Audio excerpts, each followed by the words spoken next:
Good morning, ladies and gentlemen, and a warm welcome to the VERITAS Lecture Series 2022. Environmental, Social and Governance for the Built Environment. I am JJ from VERITAS Design Group, and I am the MC of the day. I will walk you through the schedule, especially the highlights of the event, followed by sponsor address, and lastly, a couple of housekeeping rules. First and foremost, we will kickstart the lecture series with an opening speech by David Mizan Hashim, the president of VERITAS Design Group, and the keynote speech by Girish Ramachandran, the executive director of 27 Advisory. Originally, we have invited the Minister of Works to be the keynote speaker, but unfortunately, he couldn't attend due to general election preparation. The event is then split into the morning session from 10 a.m. to 12:30 p.m. and the afternoon session from 2 p.m. to 4:30 p.m. with the lunch at Thyme, an all-day dining restaurant located at lower ground floor of the hotel. We are proud to present to you 8 distinguished panel speakers, 4 in the morning and 4 in the afternoon, then concluded in moderated panel sessions where you are invited to pose your questions through Slido.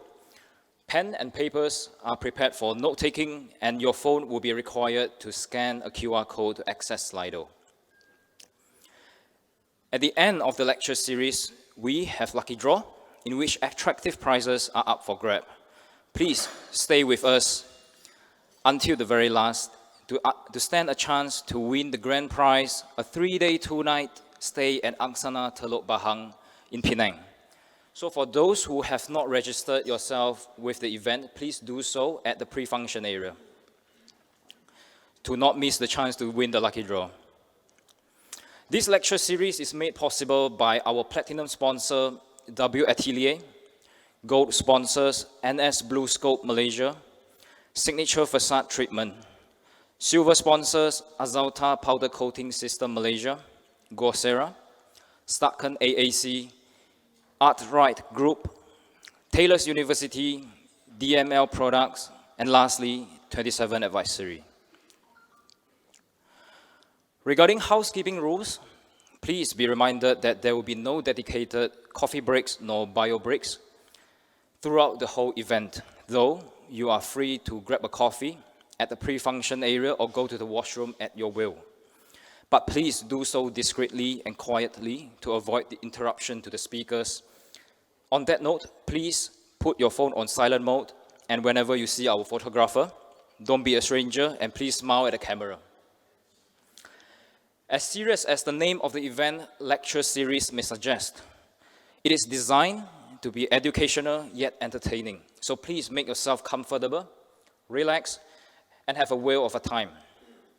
Without further ado, please join me in welcoming David Mizan Hashim, the president of VERITAS Design Group, to deliver his opening speech. President of VERITAS Design Group, David Mizan Hashim.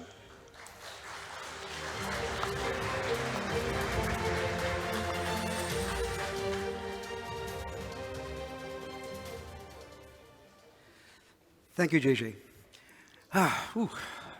Big crowd. Assalamualaikum, salam sejahtera, and a warm welcome to all distinguished speakers and guests this morning to the 15th Annual VERITAS Lecture Series entitled Environmental, Social, and Governance, or ESG, for the Built Environment. I'll start off with a short story. A few years ago, it's about 3-4 years ago, I was with the head of Bursa Malaysia, Dr. Umar Swift. We were having a coffee together. And I mentioned to him that, perhaps Bursa should start grading listed companies according to their commitment to environmental concerns. I just talked about the E part, the environmental. And he said, well, they're working on it. They're working on a way to start certifying or grading companies according to the E. And lo and behold, a few years later now, Bursa Malaysia has a very rigorous system for grading listed companies for their environmental, social, and governance activities. So just within a few years, it's amazing to see how fast things have changed. A bit about the VLS. So it was started in 2007 as a forum to encourage discussion between industry, regulatory, and professional players in the development and construction sectors here in Malaysia.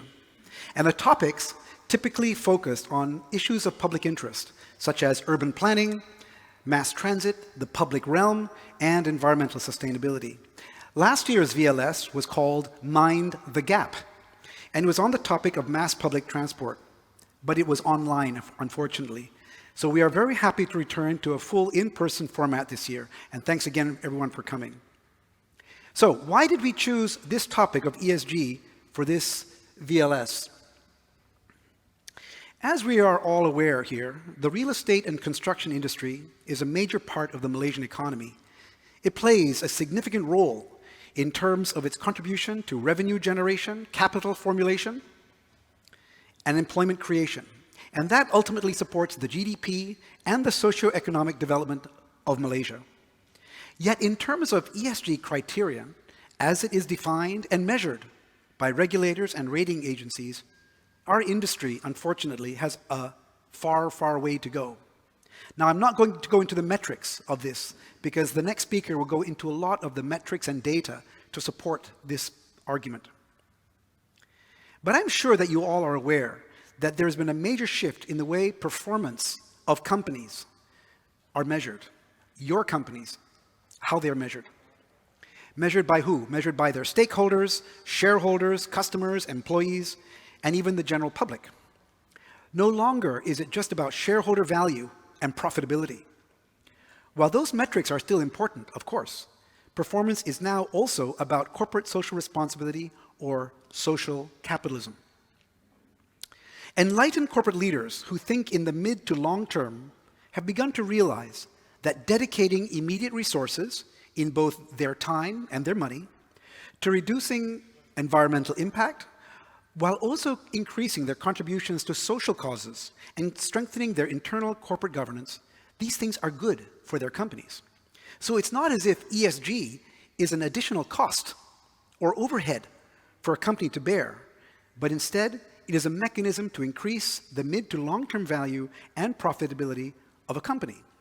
So in other words, I see that there are three reasons for you leaders to begin embracing the principles of ESG. One, to give your companies a competitive advantage in the market where public opinion and reputation are so critical. Or two, if you are idealistic, you can say to selflessly contribute to making the world a better place for humanity. That's lovely, right? But the best option is the third, which is to balance the two, to evolve an internal ecosystem in your companies where the first two goals are in perfect harmony and complement and build upon each other. Because it's been realized that the conventional corporate culture, which prioritizes only the bottom line, has been the primary cause of many of the problems the world is facing today, such as, increasing wealth inequity among peoples within a country or between countries, climate change, and even epidemics like COVID-19 can be traced back to corporate greed. And these dysfunctionalities will eventually come back to negatively impact the performance of your companies. I think the real estate and construction sector in Malaysia is especially a prime target opportunity for ESG because of its size in our economy and because of its supply chain ecosystem, which integrates so many layers of developers, contractors, subcontractors, suppliers, consultants. You're all here today, by the way, as well as regulatory bodies. So if our sector can be a leading edge of an ESG transformation in Malaysia, I believe that we have a powerful and unstoppable influence on the overall corporate scene in this country. This, I believe, is a responsibility, but more importantly, an opportunity. You see, over the last few years, we have noticed that those among our Malaysian developer clients that have excelled, that have done very well despite the challenging market, just happen to be those that have a strong ESG credentials. It can't be a coincidence, okay? So without mentioning names of these companies, some of them are here today, by the way, and I think you know who you are. So congratulations. These companies, they go to extreme lengths to ensure that their projects are not just environmentally sustainable, or at least mitigate against negative impact, but also community enhancing. While other developers focus on extracting the maximum land and building efficiency and short-term profit from the projects, these ESG-focused developers have a longer vision. They have built a strong reputation and a recognized brand among their purchasers and society at large. Aside from their profit-generating projects, these progressive developers also give back generously to society and the communities within which they operate. They have foundations, yayasan, or funds that target charitable causes. And those that have focused philanthropic strategies, they create this virtuous cycle whereby they give more and they get more back in return, which means they can give more the next time. So it's a virtuous cycle. And in terms of corporate governance and staff welfare, they also seem to stand out, they stand out somehow from their peers. And they become the preferred company to work for. Loyal, committed staff who feel trusted and respected by their leaders will always outperform their peers in competing companies with the obvious outcome. We attend some meetings with some of these clients, and we see the same staff who've been there for 5, 10, 15, 20 years. And there's no surprise that they're there because their companies treat them so well. All of this is being increasingly noticed by the public. And whether they be international institutions or local individual purchasers, investors of all kinds will be drawn to these high-profile ESG champions. So here's a personal message from me to all the developers, contractors, suppliers, all my friends here today. If you don't start focusing on ESG soon, you will increasingly lose out to those who do. And here's an important tip. Only 10% of all the property and construction companies listed on Bursa Malaysia have the highest rating, which is a 4-star rating. Only 10%. So there's a lot of opportunity out there to raise your game and outperform. But the rise of ESG has led to some unexpected outcomes, and one is the popularity of ESG certification, which has both, pros and cons. The benefit of such ratings is that they provide a convenient snapshot to external parties about the ESG profile of companies as an insight to whether they should invest or do business with that target company. However, while responsible and conscientious corporate leaders embrace ESG for its inherent benefits, both to the world and to their pockets, some leaders are so pressured to get an ESG rating quickly, and preferably a good one, that they take shortcuts and inflate their reporting. The pressure to be perceived as ESG certified or ESG compliant has pushed these companies to quickly undertake what I call window dressing activities and policies, simply to get on the bandwagon, instead of doing the long and hard work of transformation. We call this ESG washing, like greenwashing, it's called ESG washing. And unfortunately, it's worsened by rating consultants and agencies which are happy to oblige a good customer to produce a favorable rating. And this undermines the whole system, of course. So hopefully, as ESG matures, this problem will slowly evaporate and we can trust the ratings that we see. At VERITAS, we have embraced the ideals of ESG long before they became common corporate vocabulary, we can call it that. And this goes well beyond our professional commitment as consultants to ensure that the development projects we undertake are sensitive to and minimize impact to the environment.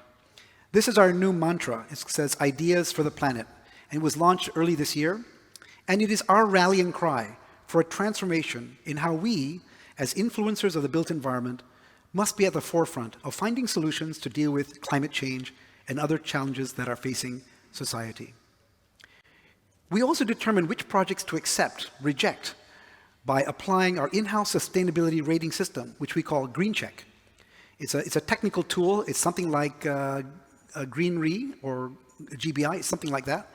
And for all our projects, our in-house engineering team undertake energy consumption models to assist our clients to make informed decisions about the best capital versus operational options. Because we don't believe that going green means paying more money. It doesn't mean that necessarily at all. But our most visible ESG platform is the VERITAS Fund for Excellence, formed in 2004 to further our core purpose of improving the built environment for the advancement of humankind. It is an active, staff-led initiative funded by a percentage of revenue to assist communities like students or local authorities or underprivileged neighborhoods. And we have paid out millions of ringgit in assistance of various kinds over the last 18 years. And the works of the VFE, VERITAS Fund for Excellence, have received numerous awards from international chambers of commerce, the Malaysian Green Building Council, the ASEAN Business Advisory Council, the Ministry of Energy, and many others groups. Then there is our CARE scheme. What happened there? Okay, sorry, I missed we don't have a slide there. Our CARE scheme, which was launched in 2007, is our in-house energy and waste reduction and carbon tracking program. It raises funds from staff-initiated energy savings, including recycling, and penalizes against fuel consumption of staff private vehicles. So for example, even though I drive a Tesla, because I don't come to work by public transportation, I have to pay 500 ringgit a month as a penalty. And this money is accumulated and given back to the staff who take public transportation. So under the CARE scheme, we will soon have a photovoltaic array on the roof of our building and are on track to be carbon neutral by 2030 under Scope 1. The VERITAS lecture series, of which today is the 15th annual presentation, was also created to share with our clients and business associates useful industry information primarily regarding matters relating to environmental sustainability, civic responsibility, and the public good. And as a gesture of our commitment to this industry, it's free. In terms of internal governance policies, we share more financial data with our staff than most public listed companies. So for example, this is a snapshot of what we share to our clients, and thank goodness you can't read the numbers. Hopefully you can't read the numbers because that's sort of private. I hope you can't read the numbers. This includes sensitive metrics such as our annual turnover and our profits. We share this with our staff. Strategic decisions are made in a consultative environment at annual corporate retreats. Most senior staff are on profit-sharing schemes.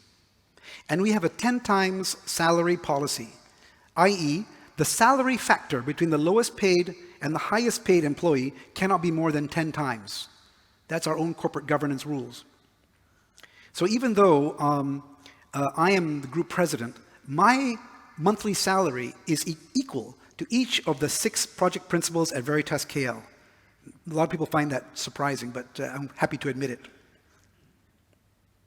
VERITAS also strives to be a generous and responsible employer and provides staff benefits far beyond the minimum requirements of the Employment Act. This includes things like annual staff retreats, international study trips, executive training programs, which we do at the Asian School of Business, and these are just to name a few. And we are proud to have been recognized by STAR Outstanding Business Awards as one of the country's leading employer for 2 years. A few years ago, VERITAS joined Transparency International to further entrench our corporate culture of integrity and transparency. This required the management and all of our staff to commit in writing. They had to sign an oath with an assurance framework against bribery, corruption, and patronage. As you can see in this slide, Malaysia has a long way to go in this area. We also now require our suppliers to submit these anti-bribery commitments together with reports of their ESG-related activities and frameworks. And so hopefully over time, this will lead to a healthy supply chain ecosystem of suppliers, co-consultants, clients, and business associates who all aspire to improving their corporate culture. Just a few weeks ago, we received an RFP from a bank, a big local bank, and it was for a big project. We were very excited about this RFP. One of the requirements of the RFP was to state our ESG activities, to enumerate them, to quantify them, to give them some metrics. We were really quite surprised. And we inquired to this bank, and they said, if you don't have activities, ESG activities and funds focused on that, then you're not going to get this job. That's quite a surprise. Of course, we managed to get through, and we now require our suppliers to do the same thing. So in summary, the focus on ESG as a measure of a company's value is clearly a positive trend in the evolution of corporate culture, and especially for those of us in the development and construction sector here in Malaysia. As such, today's presentations will hopefully provide further insight, guidance, and perhaps even some inspiration for all of us to improve ourselves. The country needs us, needs you, to take leadership in ESG. And inshallah, we will all be up to the task. Thank you. Thank you, David, for the delivery of key messages of this lecture series to call for actions for the built environment from the perspective of not just the environmental, but also social and governance. Coming up next, the keynote speaker unpacks the knowledge of planning sustainably and responsibly for the built environment. With a round of applause, please welcome the Executive Director of 27 Advisory, Girish Ramachandran, whose speech topic is Sustainability and ESG Planning for the Built Environment. Sustainability and ESG Planning for the Built Environment, Girish Ramachandran.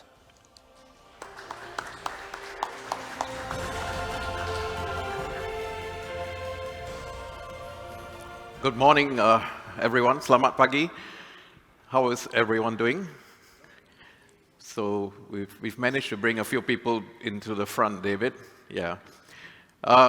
So I think I'm not supposed to be the keynote speaker today, but I happen to be taking this challenge because the minister couldn't attend for obvious reasons. It's a topic that's quite misunderstood, if I may start out with that. A lot of people think ESG is about CSR. Yeah? And in the built environment, I think this is something that we have to really, really embrace. Yeah? So I've got a whole load of boring slides, which I have to go through to sort of prove why we need to do this. And hopefully we can have a good panel session later where you can ask a few questions. So most of how investors or businesses or corporates assess what we're talking about from a sustainability point of view is essentially around financial capital. Yeah? And there is something that you guys need to know called natural capital, which is extremely important. Yeah, it's what we take out from the earth. It's what we assume that we can take for free, like the fishes in the ocean or the gas underground. And all of that is called natural capital. Yeah? In Malaysia, we have something called biological assets, which essentially is things that we grow, and we take nutrients out of the ground. Do we own the nutrients? Do we own the gas? Do we own the fishes of the sea? Who owns it? Yeah, and that's called natural capital. So in sustainability, 70% of all the stuff that we don't see is going to be super important. Yeah, and this is the pretext of what we call sustainability and ESG. Yeah. Now, why do we need to do this? Very simple. If we don't do it, you're just going to be in your local market. You'll never be able to grow. You'll be insular. And if you have a growth plan in your own business, which I'm sure all of you have some aspect of going global or going regional, you know, we see a lot of successful people here in the room, like Dato Dennis, for example, who's gone all over the world with his consulting. I think he's probably doing more work outside of Malaysia than in Malaysia. Yeah? So to do that kind of business, you got to have a clear angle on ESG, and your business has to be sustainable. So let's look at Malaysia. Where are we? Dismal. Absolutely dismal. We're number 65 out of 76 in terms of the Green Future Index.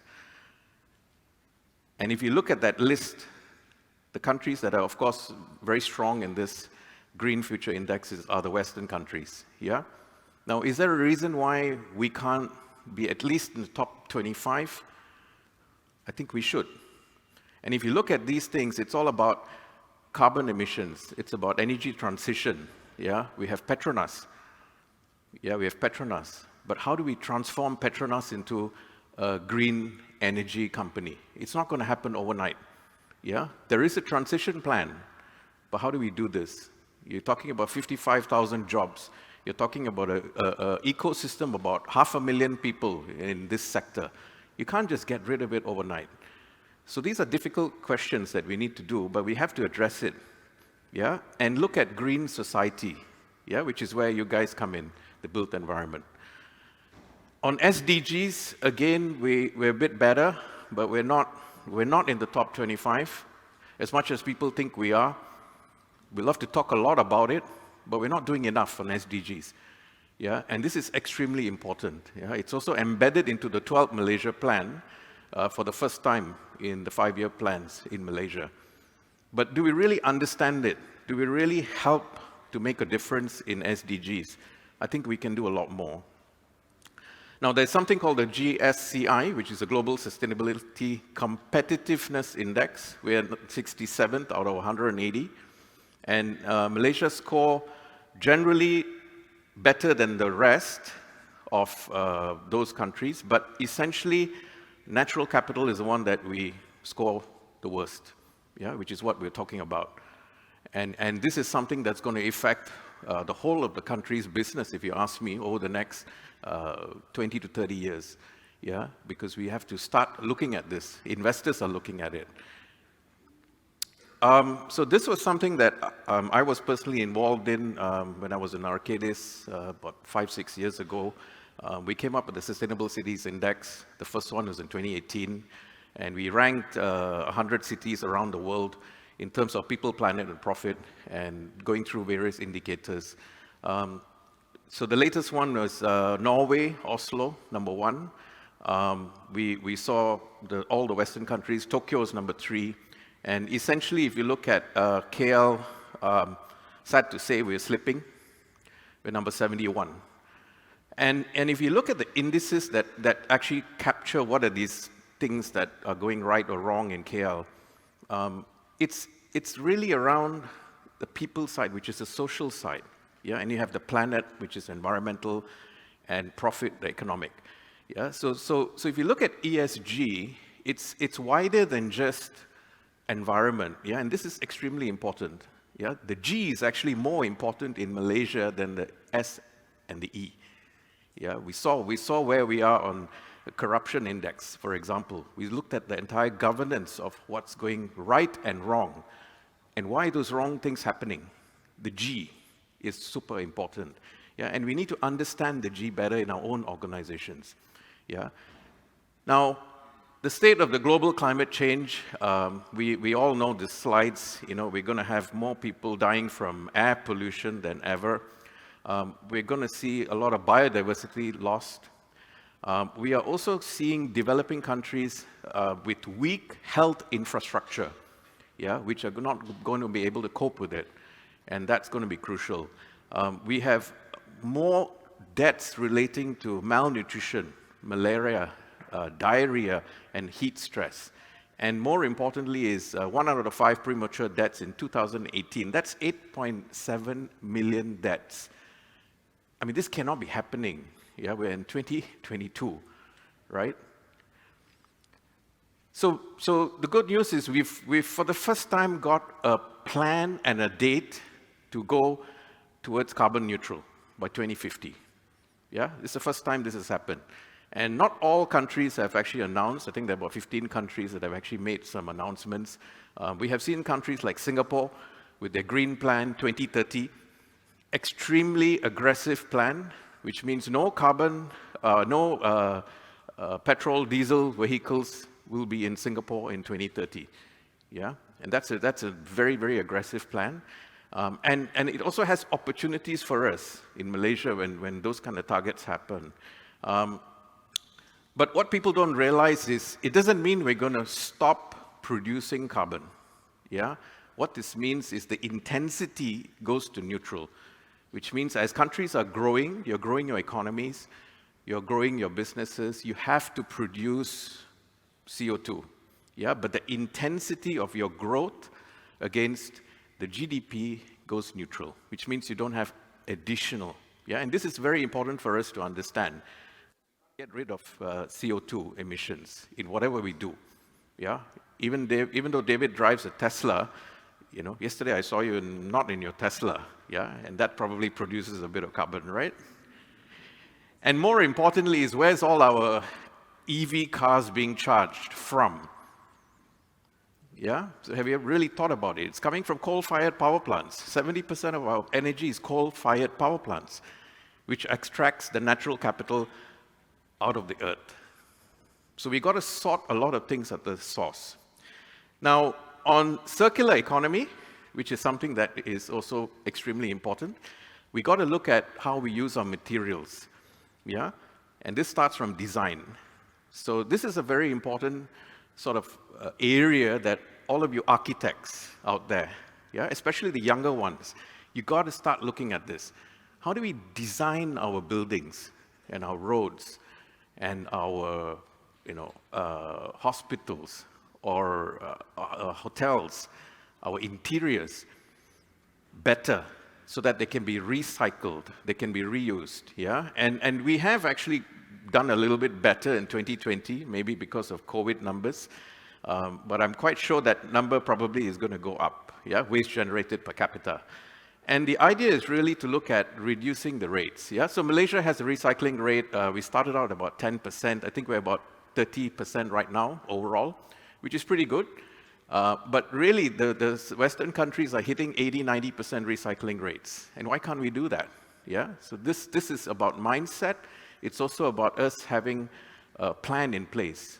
So whatever we do now, especially from design, we have to look at it right up to the landfill.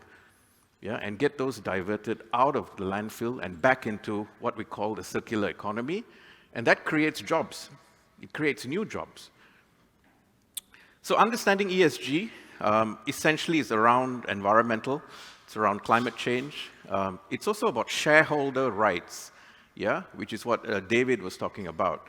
And I'm quite impressed with a company like his that has all these different measures, and this was probably done, 5-10 years ago. And it's important for us to share information, especially with employees and so on. Board quality, the quality of making those decisions, how important decisions are made and who makes them. Communities, involving communities, extremely important. Yeah, as developers, you know how important that is.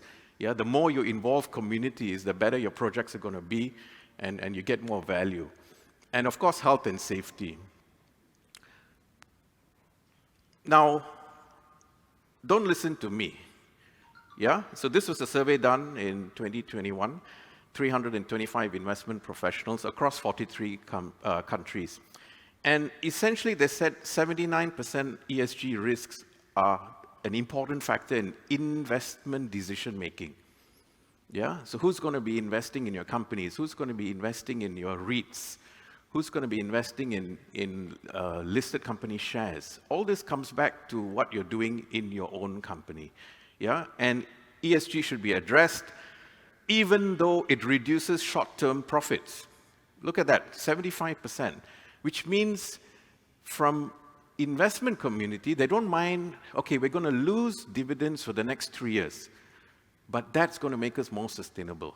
And this is interesting because this same question, you ask someone in the same spectrum 20 years ago, you'd see a very different result. Yeah, and it's happening. ESG should be part of KPIs, and 50% of people are willing to divest from companies that are not taking sufficient action in ESG. So what does this mean? I think if we're already not doing something about it, we are probably too late. So sustainable investing is actually grown tremendously. Just look at this slide.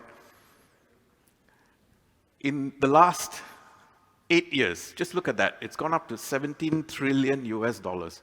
And this is just in the US market alone.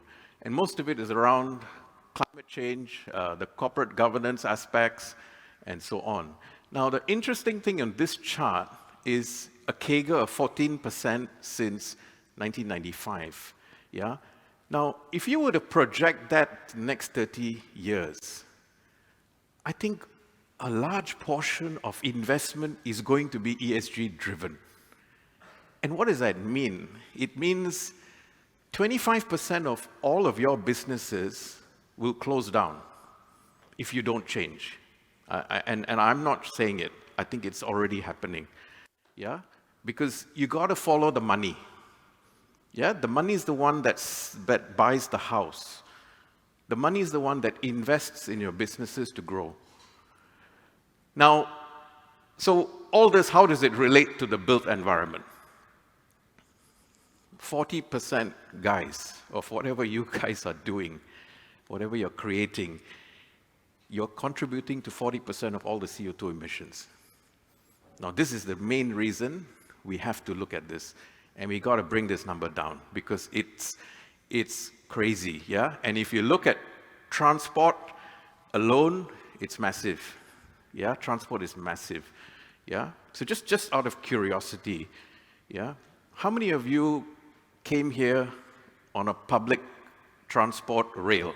Put up your hands.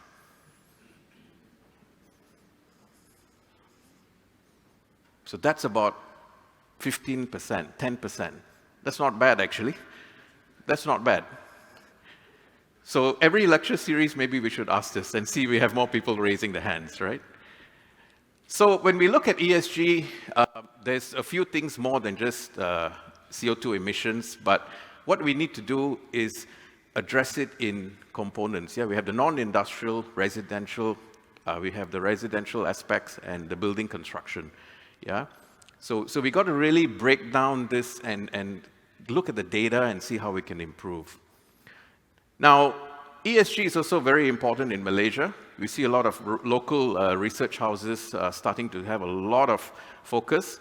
The good news is Bursa just launched their low carbon indices, the 2 new low carbon indices, and for some reason they've dropped over the last 30 days.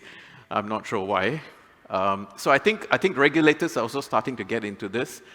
We have seen the low carbon blueprints coming out. We have also seen a lot of things around carbon taxes that are coming out, the carbon sinks, and more importantly is carbon trading. Yeah? So if you guys are not sure about what those 3 things mean, please talk to me.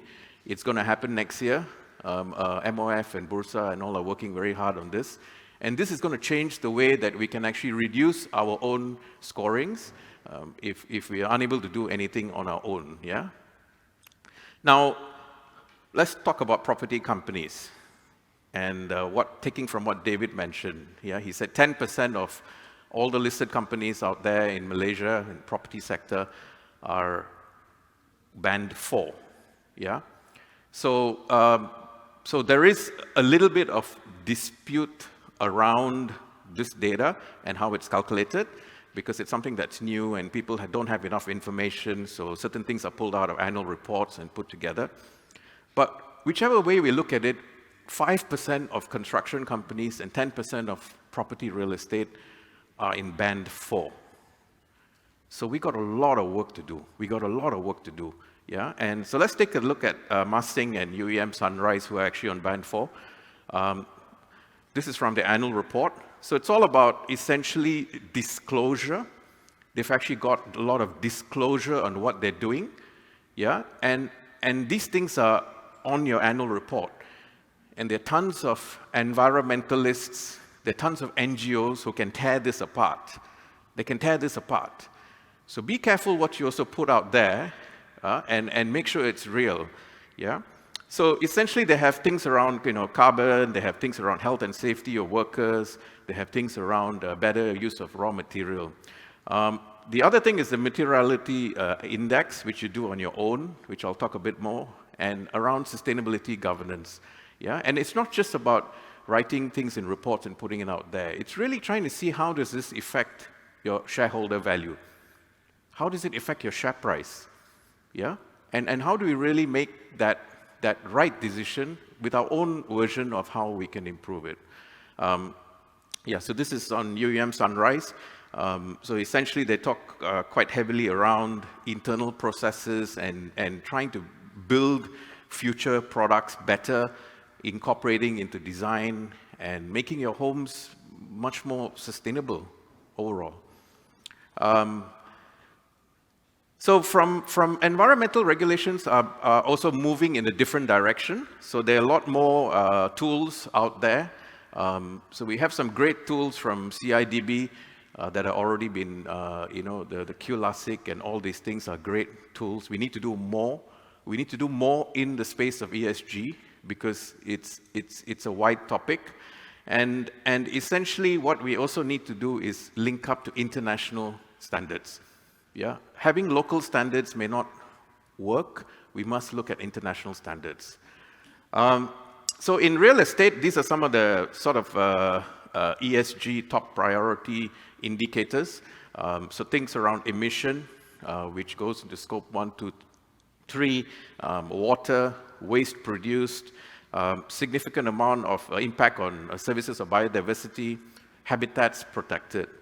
On the social side, it's really around things of social impact, where you have access, affordability, things around gender, things around age, and this is starting to affect the way we hire, for example, yeah, and it's a difficult situation when you have to meet certain ratios, right? And how do we deal with this? So all this needs significant amount of thinking. Capacity building is extremely important. And if you look at the governance side, board composition, yeah?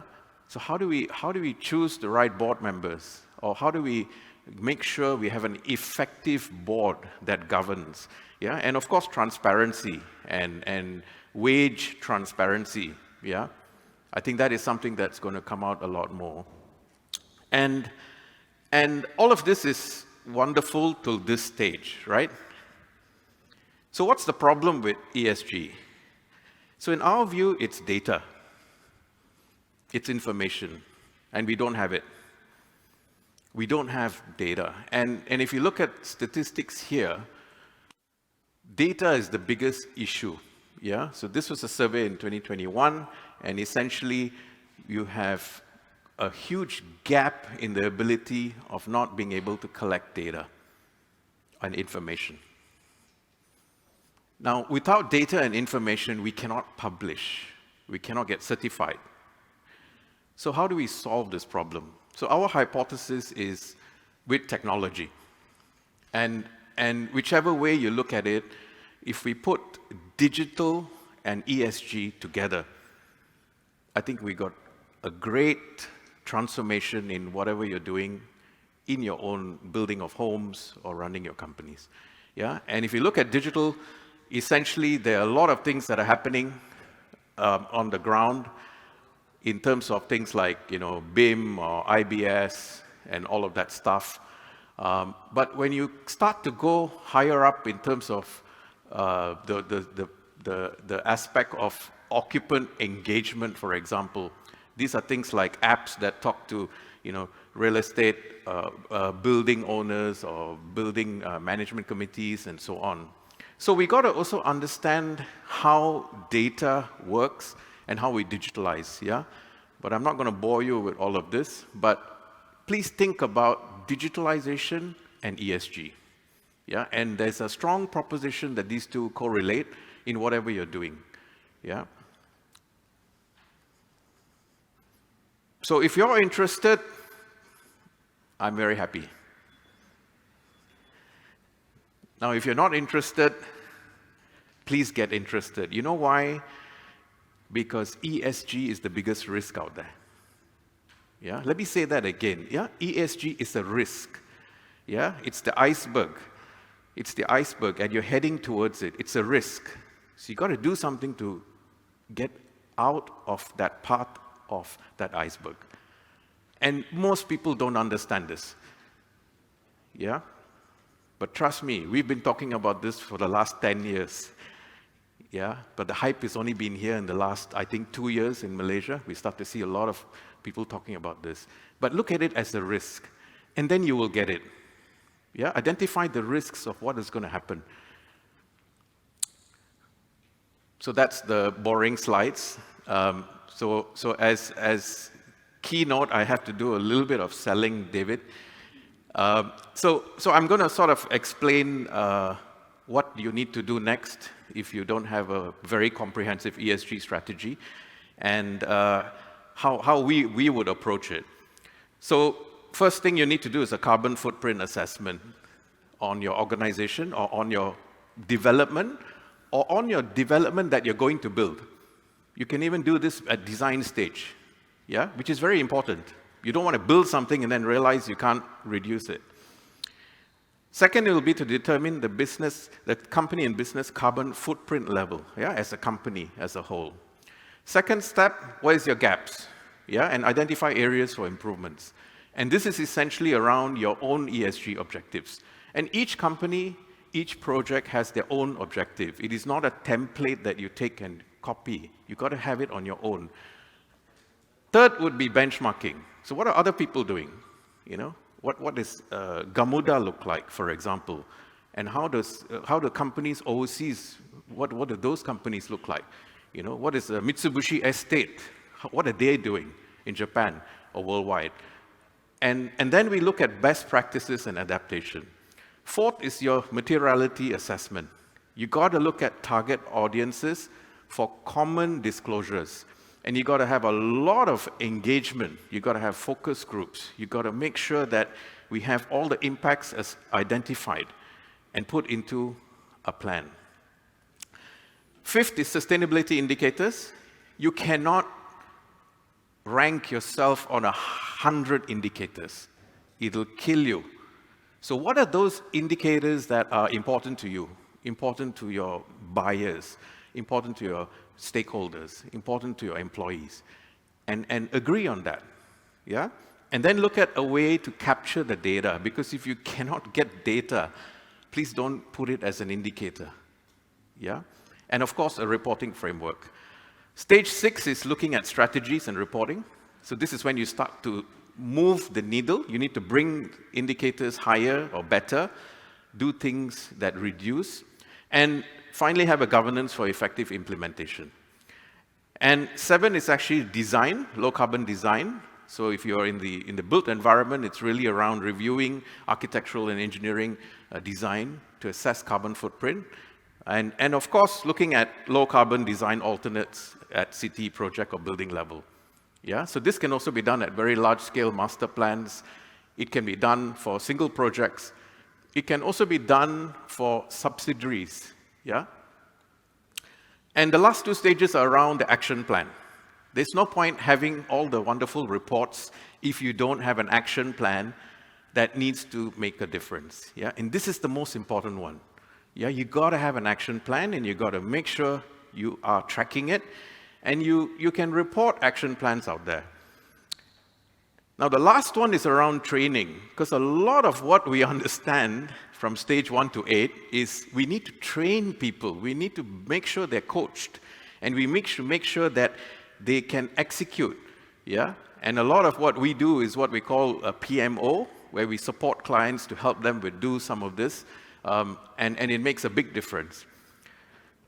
Now, this is an example of what we call a materiality assessment, where we look at different components in terms of what we want to do from sectors, for example, and all the different areas, and we sort of give us a map of what's important to us and what we want to fix. And this is an example of what a dashboard would look like. So a lot of big companies, the MNCs, actually publish their ESG dashboards on their websites or their annual reports. And you can see live tracking of how much energy is reduced, by region or by projects, and all the different aspects. So a couple of case studies, just to give you a feel of how other people, or what's going on out there, and what we've been doing at our group, and so on. But before I go into some of our case studies, I'm going to take one of your case studies, David. So this is Menara J-Land. I think there are some Johor Corp people here. So essentially, I think around energy, I think there's a lot going on. And if you saw David's last slide, I think that was one of his flagship projects on the Petronas Learning Center, which is brilliant. I think it's nearly net zero. It's nearly net zero. So go have a look at that project if you want to see what good or best look like. And essentially, it's around energy, efficient water, indoor air quality, and environmental. And this is actually a grade A office in JB, and they got the GBI gold standard. And essentially what they did was, whilst they were designing the building and constructing, and right up to the end, they actually captured all this data, and they made sure they improved everything in 48 incremental steps to reduce energy demand. And they achieved it. If you look at how this is done, it's essentially health and well-being. So indoor air quality is very important. We don't realize how important it is. Orientation of the building makes a big difference. Yeah, the east and the west is super important in whatever you guys are doing. Yeah, wastewater management, daylight harvesting, natural lighting. In a recent survey, was top 3 for condo buyers. Natural lighting, top 3. And if you look at other aspects of energy and waste recycling, diverting things to the landfill, and material selection, so that they're great. And of course, the transport side, right? Don't forget, we got to improve transport emissions as well. So some of the other stuff we've been working on, the Low Carbon Society Blueprint. So this is a target to 2030 for Iskandar, Malaysia. We're just completing this. And essentially, we mapped it around the CRVA assessments, and also we looked at a wider spectrum. So a lot of this plan was around moving transport emissions into greener transport, using rail, and really shifting modal share. Yeah. But the problem with this in JB is, in JB everyone likes to drive. So how do we convert mindset? Yeah, to move. And really, if I were to take the LRT or MRT here, how far am I going to walk to it? It's hot in Malaysia. So how do we deal with these issues, the last mile? And we should be focusing a lot of our attention on those kind of aspects. This is something we've just been appointed on to do the circular economy blueprint for solid waste in Malaysia, for KPKT. It's a challenging project because it's around looking at the whole business ecosystem and how do we, recycle more? How do we get producers to commit that when they are producing materials, they make sure it's recyclable? And more importantly is, where am I buying my material from? So if you want to have a proper sustainable or ESG ranking, you got to look at your suppliers. You got to look at your consultants. And how do you influence them? It's not going to be easy. So the next time you put out a tender, just think about it. Yeah? And some of the bigger companies, they actually have very clear requirements for suppliers, vendors, and contractors. Yeah? So it's not just about you, it's also your entire value chain. So CDP3 will be out next month. We're just completing this. And this is around the next plan for Iskandar, Malaysia. A heavy focus on green aspects. We put a lot of green aspects, things around green financing, and transforming that whole region into something that's more green. And it's probably the most important thing for a corridor right now, because it's going to attract the green investments. Yeah. A couple of years ago, we did some work for Think City and Kazana, and this was essentially looking at what we call a livability index. Now, the livability side talks a lot around the S in ESG, right? It's about the social dimensions of how people in a city communicate, how they move around, how they interact. And this is really around the ability for us to have extremely happy people. Yeah, simple. It's about happy people. And how do we make people happier?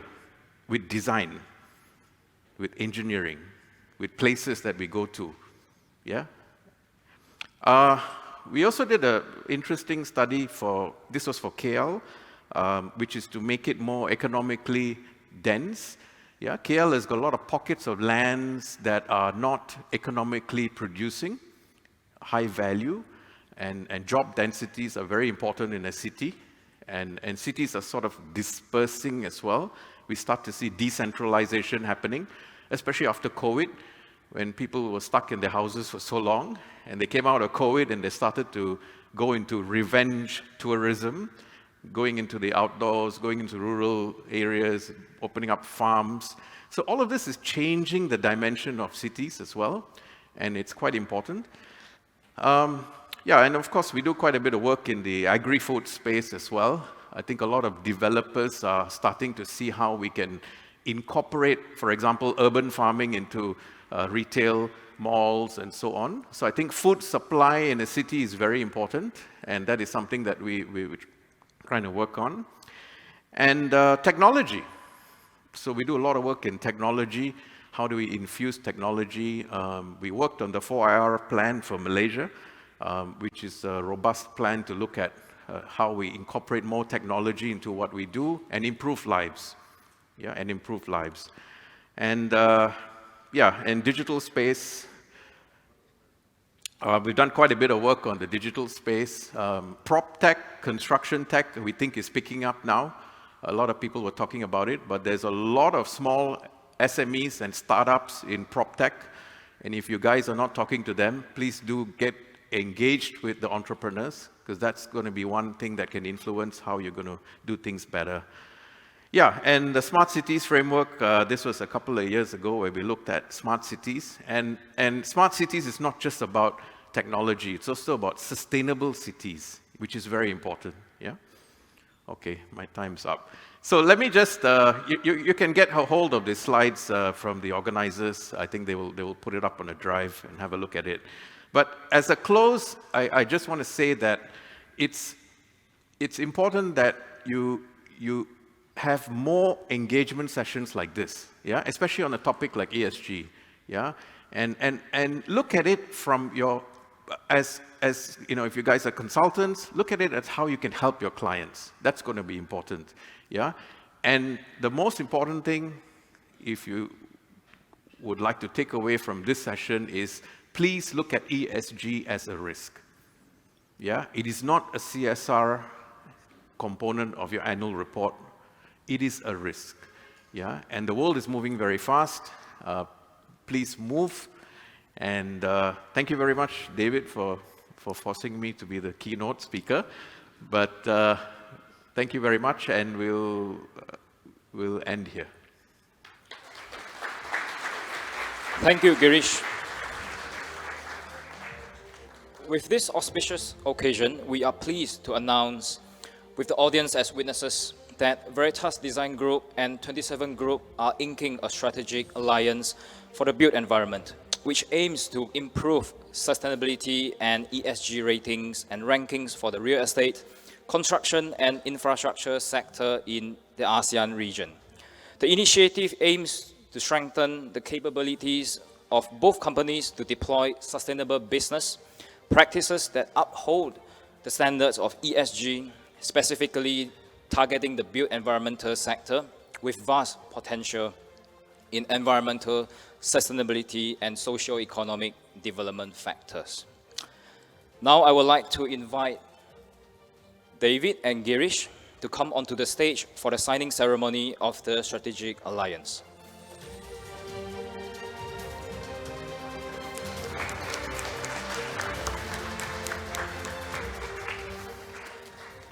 And on your marks, 3, 2, 1.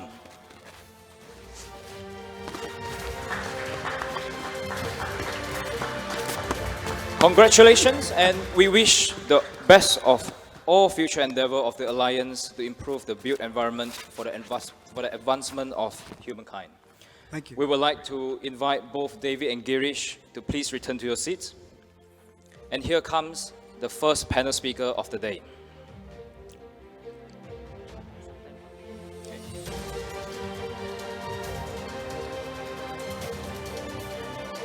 Being a role model in Construction Industry Development Board for his outstanding services for 20 years, Surveyor Ahmad Farin Mokhtar currently serves as the Senior General Manager for Policy and Corporate Sector, in which he is responsible for matters related to strategic planning, corporate affairs, as well as development and execution of policies for the construction industry.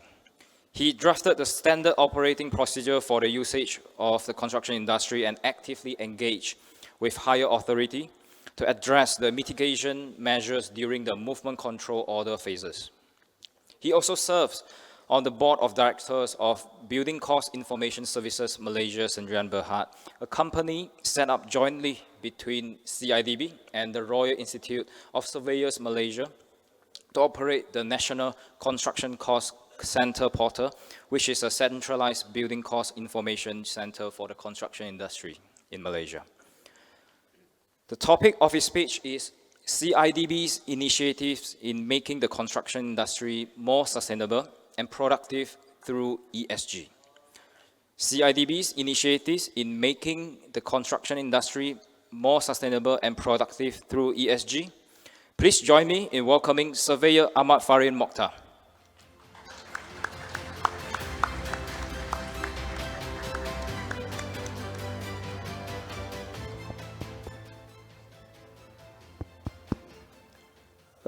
Thank you, Mr. MC. Assalamualaikum warahmatullahi taala wabarakatuh. Salam sejahtera and very good morning. When I arrived at the event hall this morning, I realized that I thought I'm the only one wearing tie. So, so I thought I would be out of place. But then I saw a few wearing ties, so I think it's okay for me. But being a government officer, you tend to be conventional. So you tend to wear ties at all formal events. But country like Singapore, the government officer, they are not wearing ties anymore. In fact, in their parliament, they are not wearing ties. So maybe they are still used to being conventional. Yeah, that's the thing. But anyway, first of all, I would like to thank the organizer for inviting CIDB to give a talk here. It is indeed an honor for me to be speaking to all of you at the VERITAS lecture series today to share some perspective on the construction sector and on behalf of Construction Industry Development Board Malaysia. When my boss, Dato' Asri, asked me to present a paper on his behalf, so I looked at the word lecture series. So I thought it's only about 10 or 20 people in the room. But it was, it's a large event. And this is annual event. So it's been around for about 6 years. 16 years. So, okay. So, yeah. But anyway, thank you for inviting CIDB. And before I begin, I wish to take this opportunity to commend the organizing committee for organizing this program. And I'm sure the insight that gained today will be useful to accelerate the advancement of the construction industry in Malaysia.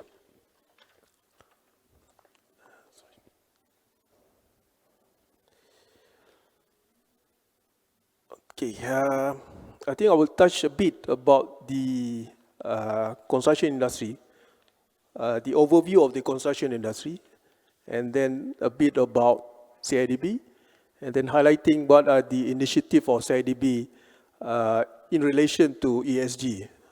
which include programs related to environment, social, and governance. So a bit about the industry. When we showed this, there was this one presentation that we did to the economic minister, Datuk Sri Mustafa Muhammad.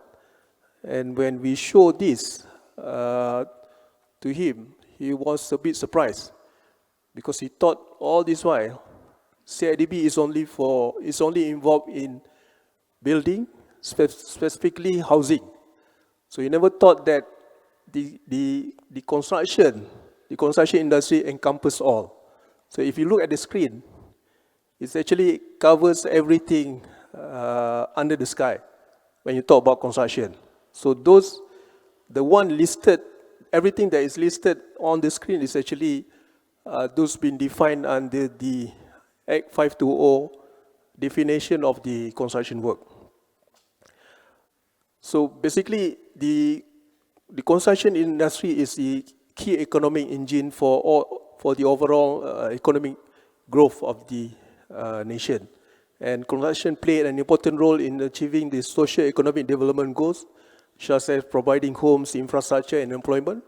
And through the construction industry, we are able to develop various vital infrastructure for the nation, which include housing, utilities, roads, social amenities like hospital and school, and so much more.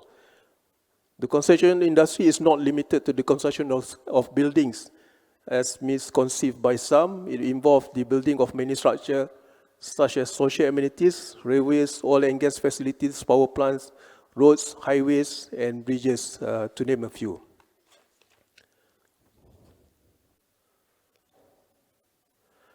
The importance of construction industry. The construction industry is basically the integral to our life, whether we realize it or not. The contribution of the construction industry is not limited to building infrastructure for people to use.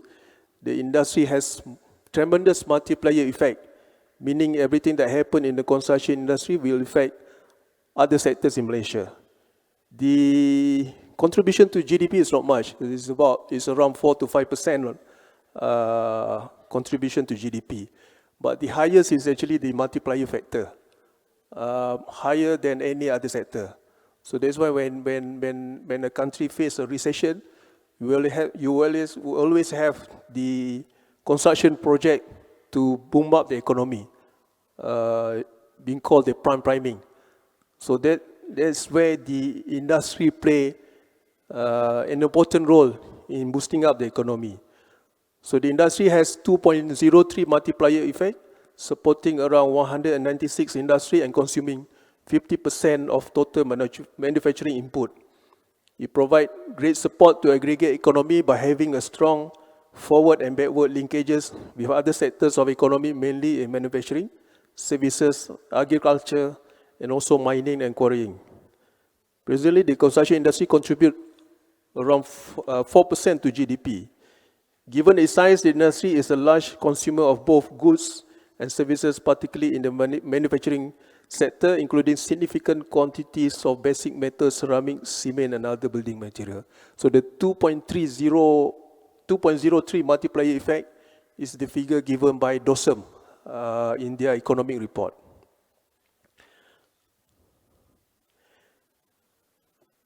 And the construction process requires a lot of people to work together to build this important project. For example, the development of construction project requires developer, planners, consultant, with planning, conceptualizing, designing, and procuring project in the early stage of project. This project would then require material suppliers and workers to start building this project. And this not including other parties who are directly involved, such as the authorities, accounting, ICT firm to help with administration tasks to help run projects smoothly, and many more parties. This open up more job opportunities and economic activities for the people. The construction industry also presents significant employment opportunities. It is the fourth largest employer employing approximately 0.85 million registered workers.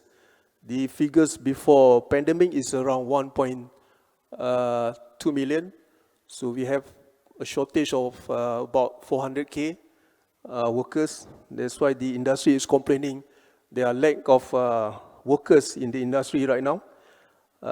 So that 0.85 million registered workers representing 8% of the total national workforce distribution and almost 75% of the registered employee in the construction industry are Malaysian. So the one being included in the statistic for the foreign workers are those registered workers, those with the permit. Those without permit are not included in the statistic.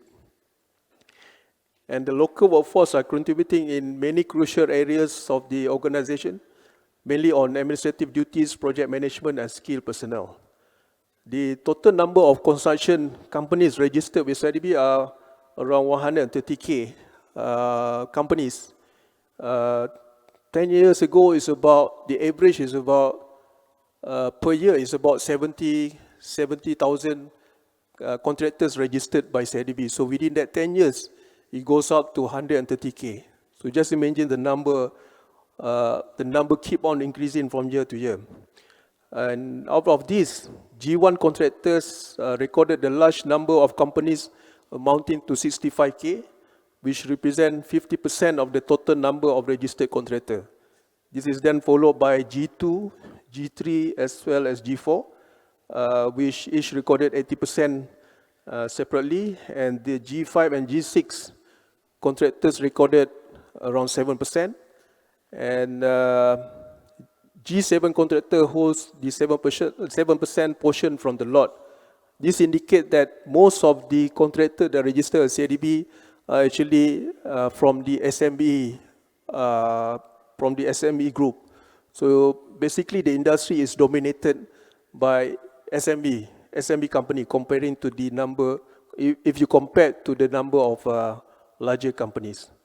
And furthermore, it's also key consumer, the construction industry is key consumer for knowledge-driven consultancy and engineering. In total, we have around 4,400 professional firms registered with respective professional bodies, of which 56% are engineering firms, 36% are architectural firms, and the remaining 8% are quantity surveying firms.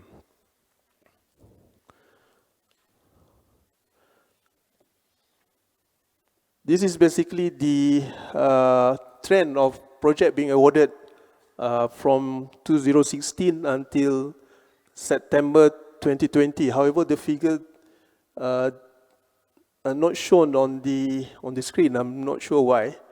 But basically, the construction industry in Malaysia is driven by private sector. So average private sector project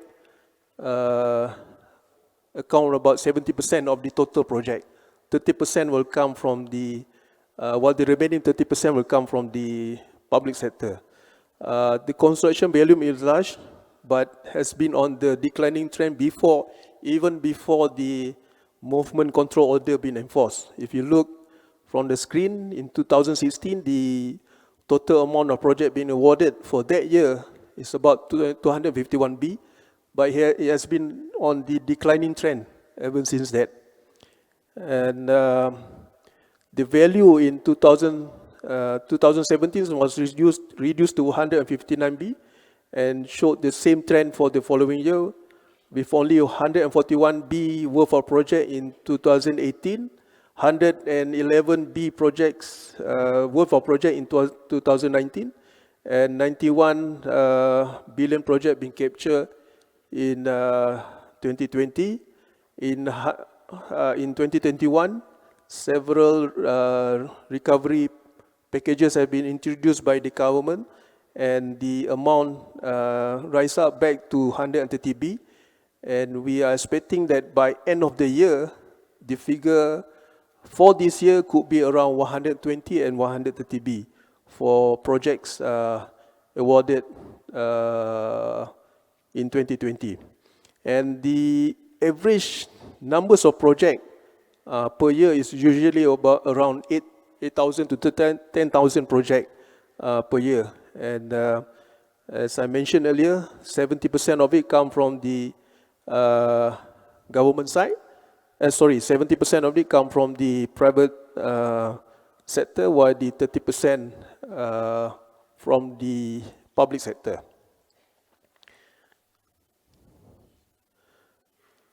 Just a bit about CIDB. Given the significance of the construction industry to the economy and nation building, CIDB is tasked with the role to regulate, develop and facilitate the construction industry towards achieving global competitiveness. As such, it is best for me to enlighten all of you a bit about CIDB. The Construction Industry Development Board Malaysia is a statutory body. We are under the Ministry of Works Malaysia, and it was established in 1994 through the Act 520. And CIDB roles is to provide expertise for the development of the construction industry and other construction-related matters. And we are self-funded agency, and we consider ourselves to be private sector driven. And under the Act of 520, we can categorize it into three areas, which encompasses three broad areas, namely the regulatory role, the advisory role, and the developmental role. The overall objective of CIDB is to develop the capacity and capability of construction industry through the enhancement of quality and productivity by placing great emphasis on professionalism, innovation, and knowledge within the industry. So the regulatory role as stipulated under the Act 520, I'm sure all of you will be aware of this, is to register and accredit contractors. It will be against the Act if a person or company undertake construction work without registering with CIDB. So that is number one. Number two is to register and accredit construction personnel. It is also mandatory under the Act that every construction personnel working at the project site need to be registered with CIDB and regulate the compliance with standard for construction works and building materials, regulate the implementation of an industrialized building system in the construction industry, and last but not least is to regulate the implementation of quality and safety standard in construction work. On the part of advisory role, we provide the consultancy and advisory services with respect to the construction industry. Mainly, this is to advise either the federal government or the state government. And second one is to manage any complaints or report made in respect of any failure in the construction work. If there is report on building collapse or things like that, so we will be there to do the investigation. And we also advise and make recommendations to the federal and state government on policies related to construction. And last but not least is to promote and stimulate the development and improvement and expansion of the construction industry. That will be the advisory role. Next will be on the developmental role. The first one is to obtain, publish, initiate, and maintain information relating to construction industry. I believe Mr. MC have just announced just now during the introduction of myself that we have worked with RISM to establish BCISM to collect all the data related to costs, to building costs in the construction industry. We also have N3C, National Construction Cost Center, whereby we publish all these the rate of building materials and labor costs and all that under this N3C, whereby you can view it through this. The website is www.n3c.cidb.gov.my. So all those we publish the information relating to the construction industry. We also have the contractor report card. You can also view it there if I'm not mistaken, it is under the Malaysia Contractors Portal, MCP. mcp.cidb.gov.my, whereby you can get the info on the basically the report card of the contractor, what will be the score rating of that contractor, if there any disciplinary action being taken against him or things like that. And second one is to promote, review and coordinate training in the construction industry. We have 6 training academy focused on skill training all over Malaysia. When we first started, we focused more on weight scale training, like plastering, painting, bricklaying, things like that. But now we are more focused towards high-end trades, such as welders, sandblasters, and things like that. Maybe some of you wonder where are this trainee that we have trained them. Where are they now? When we did our survey back in 2016, if I'm not mistaken, in 2016, we found out that 40% of those we trained actually work overseas. And we came to realize that the cert that CIDB issue is actually been recognized by other countries, especially in Singapore and in the Gulf country. They recognize the skill certificate that was issued by CIDB. So 40% of them work in Singapore and Gulf region. 30% of them are still in the industry, but another 20% become contractor, and then left with about 10%, which we are not sure where are they now. So, well, basically to say that only 30% of those we train are in the industry, but majority of them are actually working in overseas, especially in Singapore, because basically the pay is higher compared to the pay that they are getting in Malaysia. And the third one is to promote, stimulate, and undertake research into any matters relating to construction industry. We have a subsidiary called Construction Research Institute of Malaysia, CRIM, which undertake this function to do research related to construction industry. We also establish a construction lab over there, with all the latest equipment in terms of testing. And to promote, the fourth one is to promote and encourage quality assurance. This will be covered later by me in the next few slides. And also to promote, stimulate, and assist in the export of services relating to construction industry. But for the past 2 years, because of the pandemic, the numbers of projects that Malaysian company involved overseas has been reduced greatly because of basically because of the pandemic. But we are proud to say that the Better Sea project involve Malaysian company. The investor is actually from Malaysia. I've been to that project. It's a very huge project whereby the area where it was like a slum area before being developed into a commercial place. So if you have chance to go to London, please do visit Better Sea project. So basically those are the rules of CIDB under the Act 520. These are some of the initiatives of what CIDB is doing in relation to ESG. However, the list given here is not exhausted. These are some of the examples. I'm not be able to list all because it will be too long, and my lecture will end by tomorrow morning instead today. So that's why I have to limit the numbers of initiatives that CIDB undertake in relation to ESG. So in terms of environment, we have this MICRES, Sustainable Infrastructure, we have the guideline and all that.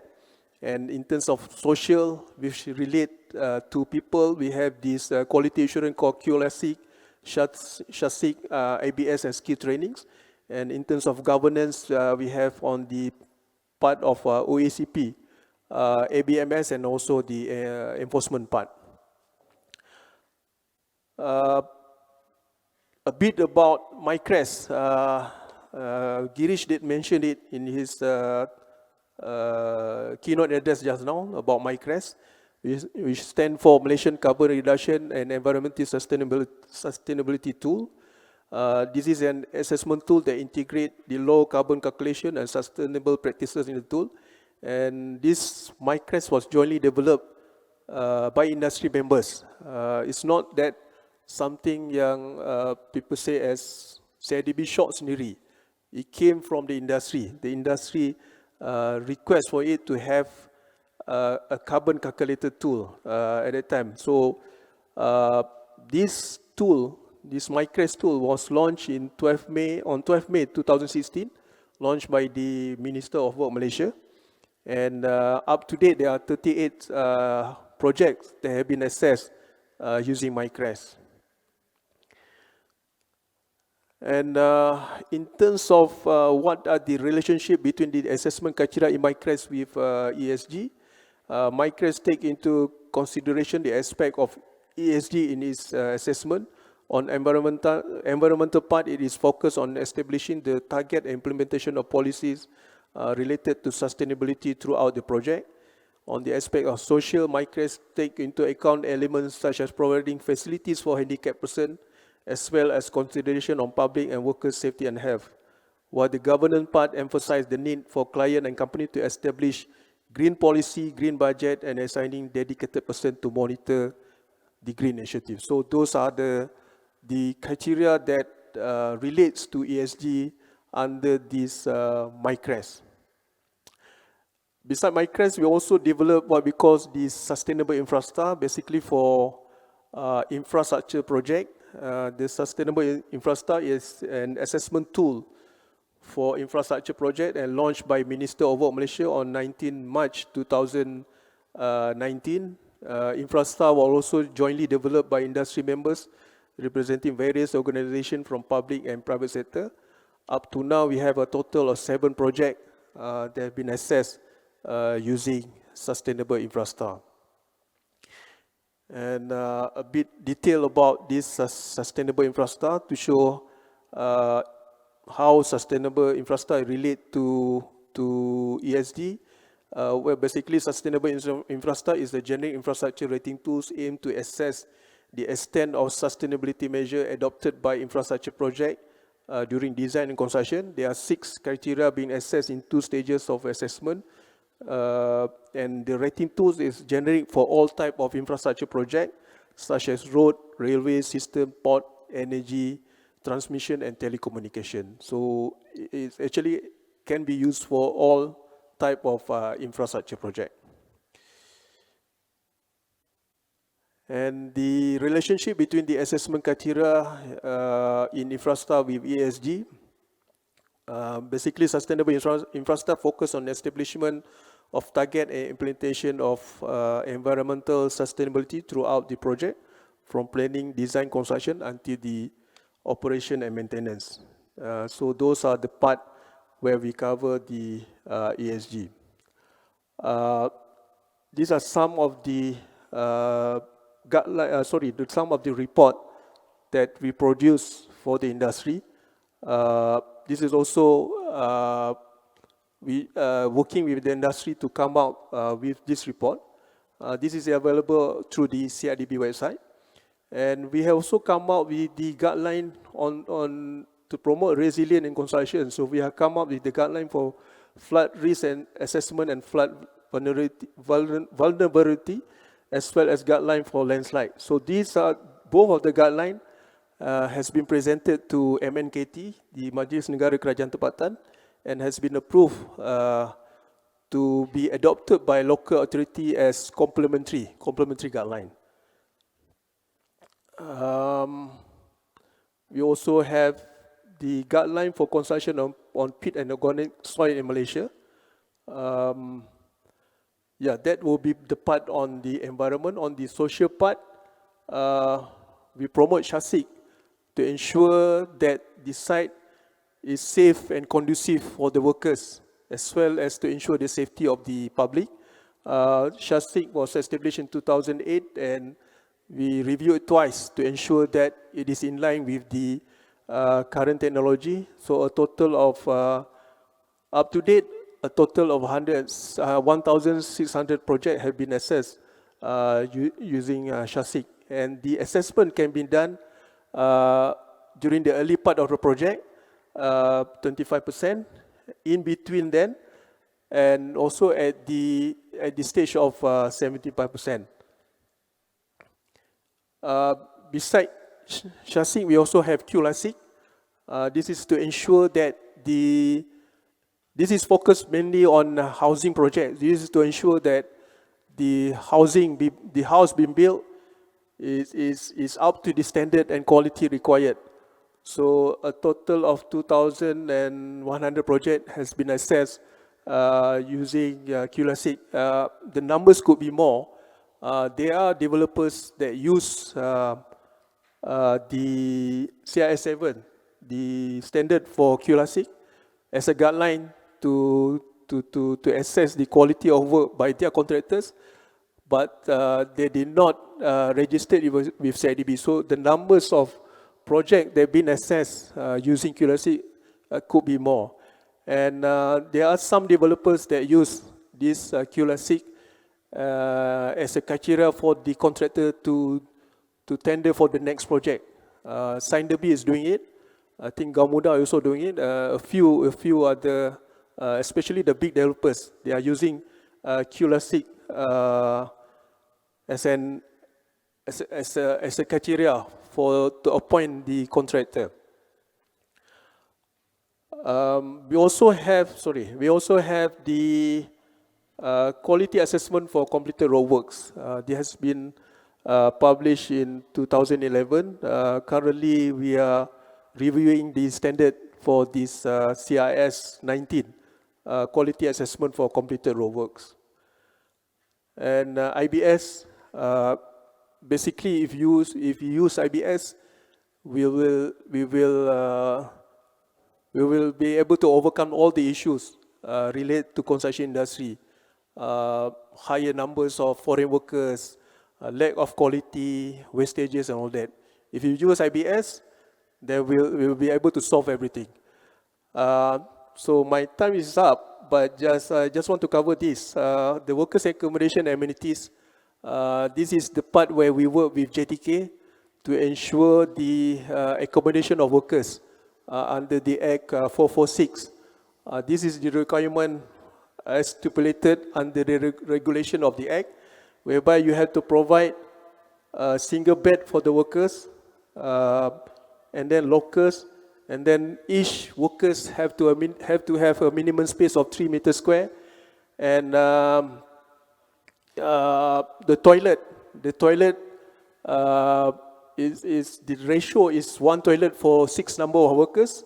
If it is non-dormitory, dormitory will be 1 toilet for 15 numbers of workers. So I have to be a bit fast now. These are some of the on the governance parts. These are some of the initiatives that we have undertaken. One of it is enforcement. The objective of enforcement is to ensure the safety of the public. It's not actually to penalize the contractor. But if you commit an offense, we have the right under the Act of 520 to take action against those who commit the offense. But the objective of the enforcement is actually to protect the safety of the public. And we can't go to all sites. As I mentioned earlier, there are average about 10,000 numbers of projects per year. We can only go to about 3,000 projects per year for site inspection. So at the end of the day, it's still self-regulation at the site by the contractors. So in conclusion, effective ESG initiative will be a sustainable, resilient, and productive construction industry. It gives a greater long-term profitability, resilient and risk-proof industry, ethical consideration, and attractive to workers and investors. My apologies that I'm not able to cover everything in details. Usually this topic is covered in one-day seminar, not 30 minutes as of today, but maybe we could arrange to have a one-day seminar to enlighten all of you on the initiative of CIDB in relation to ESG. So that's it, ladies and gentlemen. Thank you for your time. So back to Mr. MC. Thank you, Surveyor Ahmad Farid Mokhtar. Coming up next in the second panel session, we have Mr. Farouz Nada, who is an experienced corporate sustainability practitioner, having led projects that have been featured in national level and Fortune 500 companies' sustainability documents, which catalyze partnerships among the public and private sector to enable sustainable development goals-related impact. Serving as the Executive Director of UN Global Compact Network Malaysia and Brunei, a local network of the United Nations Global Compact, he develops various strategic programs and frameworks to accelerate SDG performance of the private sector. He is also a business sector representative to Malaysia's National SDG Steering Committee and has presented at various national and global sustainability forums. Academically, he holds a Master in Knowledge Management and is an adjunct professor in sustainability at Taylor's University. The topic of his speech is Rise of Sustainable Trade. Rise of Sustainable Trade. Please join me in welcoming Mr. Farouz Nada. Thanks, DJ. Assalamualaikum and good morning, everyone. I sound very loud. Am I very loud? Okay, right? Yeah. So firstly, thanks David and Veritas for inviting me for today's session, and congratulations to Veritas for organizing sustainability-related focus program, which now is a very important thing. I like to speak at sustainability events nowadays because when I did this many years ago before COVID, it's always I know everybody in the room. The same people will come to hear each other again. This time, all the sustainability functions, it's always new faces, new people, which kind of shows the importance that sustainability has in today's setting, right? So I decided today to not speak so much about the real estate sector because there are many much experts than me. I thought today I'll just look at a bit more macro perspective of why sustainability, ESG, or whatever you want to call it, is now the word of the day, right? Now you open BFM, cannot run away from sustainability words. You read papers, it's all there, right? But I just want to just deep dive a bit why I think this has become the word of the day and even the decade moving forward as well. Please forgive me, I must do a little bit of advertisement of my organization. I'm sure you never heard of what is this UNGC. So we are an initiative under the UN Secretary General's Office. We are 22 years old this year.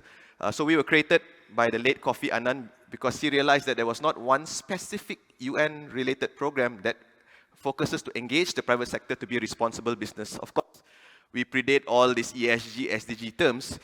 So what we do is that we champion 10 principles of responsible business, covering anti-corruption, human rights, labor, and environment. So globally, we've got about 15,000 participants who commit towards these 10 principles. We are present in 69 countries, and I lead the Malaysia and Brunei network. So we work with the private sector, big and small, to raise their sustainability ambition, so that they can also contribute positively towards the SDGs around the 10 principles.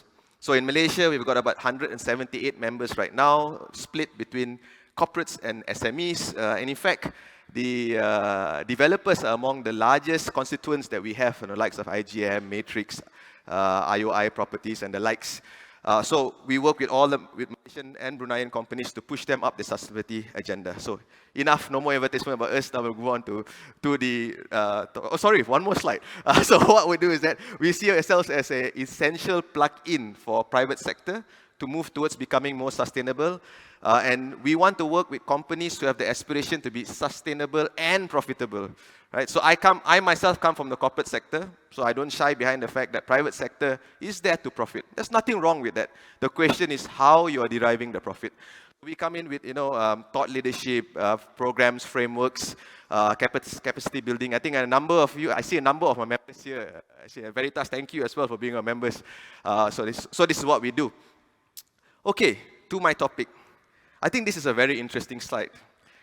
All the big consultants are now pivoting very strongly towards sustainability, pushing this as part of their services, right? And this is a very interesting slide by McKinsey. The priorities of the CEO in the new normal. 5 priorities, as you can see. The first priority is center strategy on sustainability.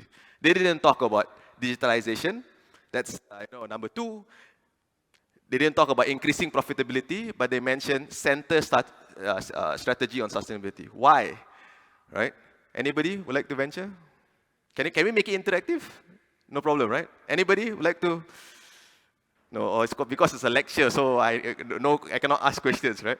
So, because the world today is so different than it was 3-4 years ago, right? And COVID has given us an emotional feel that this environmental and social externalities has caused economic issues. So you cannot not look at sustainability and ESG factors as part of a business strategy moving forward as well. And we see this happening in front of our eyes. If you look at this slide here, the globe, you know what the globe shows? This was a NASA satellite about a month ago when the headlines was record heat wave in Europe. Do you remember? UK, record, all was record. This was actually the color of the world that time. Right? Everything is dark red. Not just red, dark red. Right? But we also must not forget, while there's a lot of emphasis on climate change, sustainability also talks about the social aspects of things. So as a business, you must be able to balance between environmental and social issues.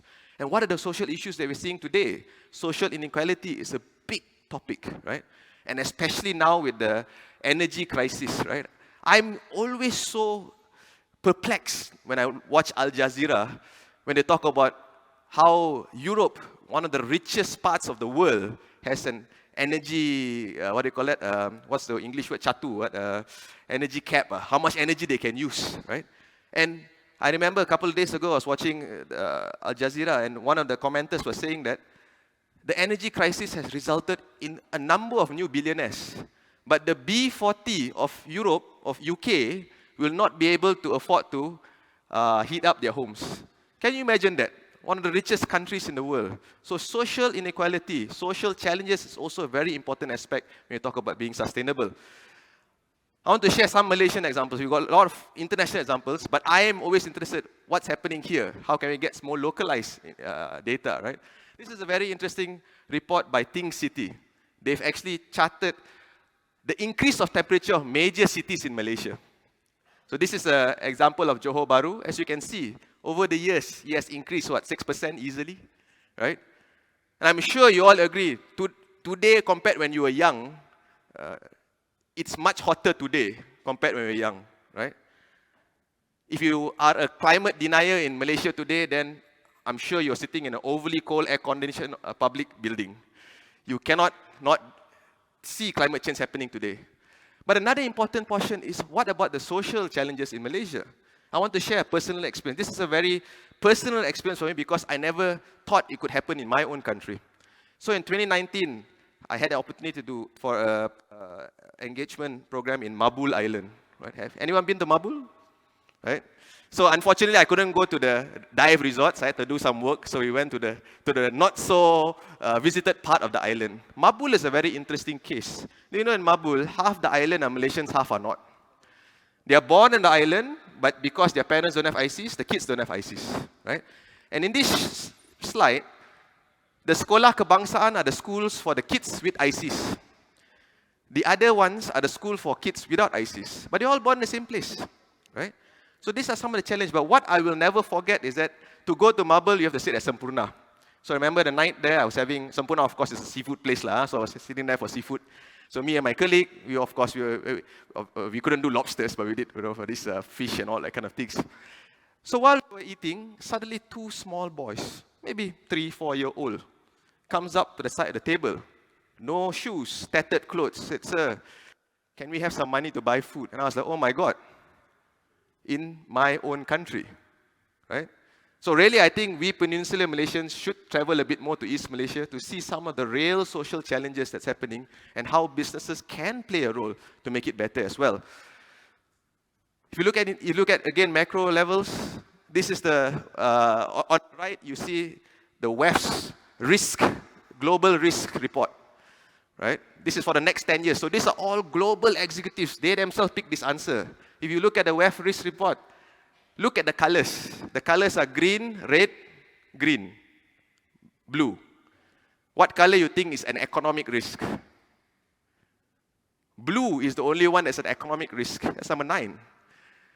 Green is an environmental risk. Red is a social risk. So business leaders are saying that for business impact, it is actually ESG risk, which is more pertinent than economic risk, right?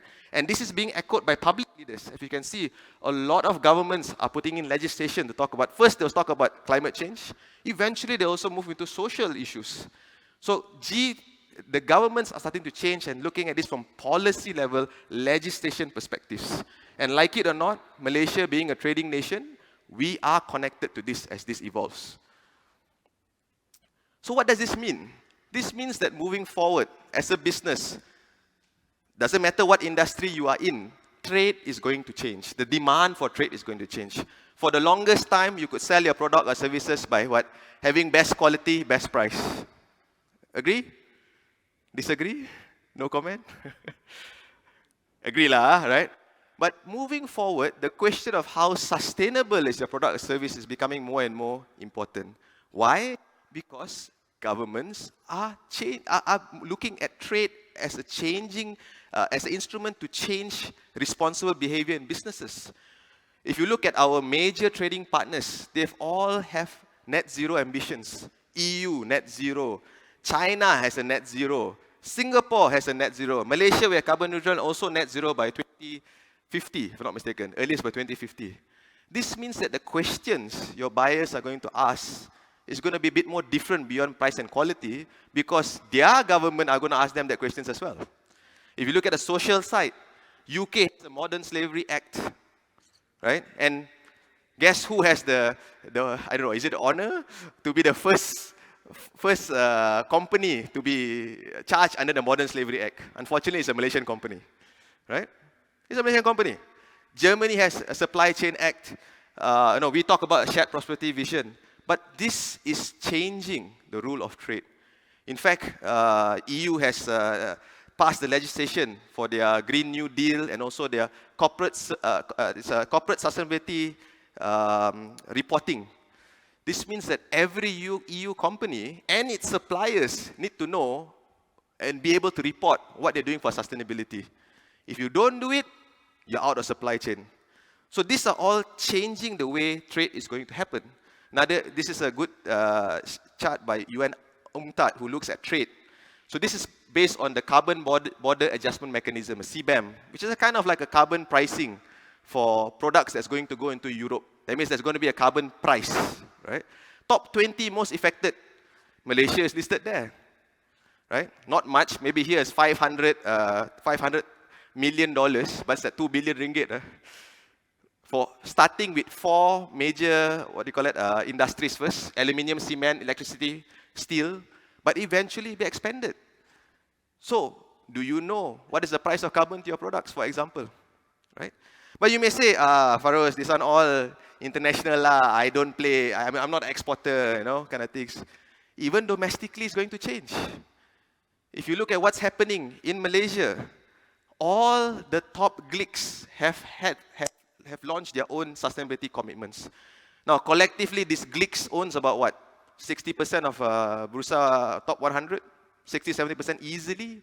So if the big boys are going to do it, they are also going to start looking at supply chain perspective. All have said this. So even if you're doing domestic trade, the expectation to sustainability will also increase and it will also change moving forward. But what about consumers? Do you think the people on the street really care about this? Now, for a long time, I also was thinking about this question. And thankfully, Edelman did this very interesting research this year. So as part of their annual, research, this year they added a climate change question. Are Malaysians worried about climate change? And based on their survey, it's the second most worried topic for Malaysians.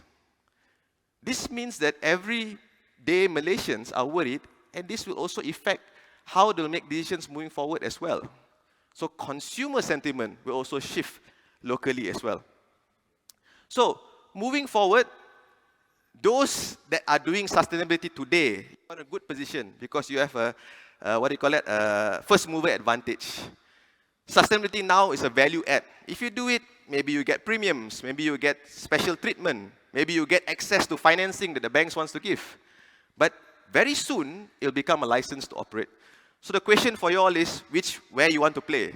Do you want to move into this space while the rules of the game still allows you flexibility to experiment to what works? Or are you going to wait when the rules is already set and it's a matter of expensive compliance? So sustainability, sustainable trade will look at two things primarily: low carbon sourcing and also socially responsible sourcing. So is your product contributing towards a low carbon economy? Is your product not, causing social issues? These are going to be additional questions that you're going to be asked. Doesn't matter the size of your company. First, of course, we'll start at big companies, but eventually they come to smaller companies as well. And we have seen some numbers if you cannot answer certain questions.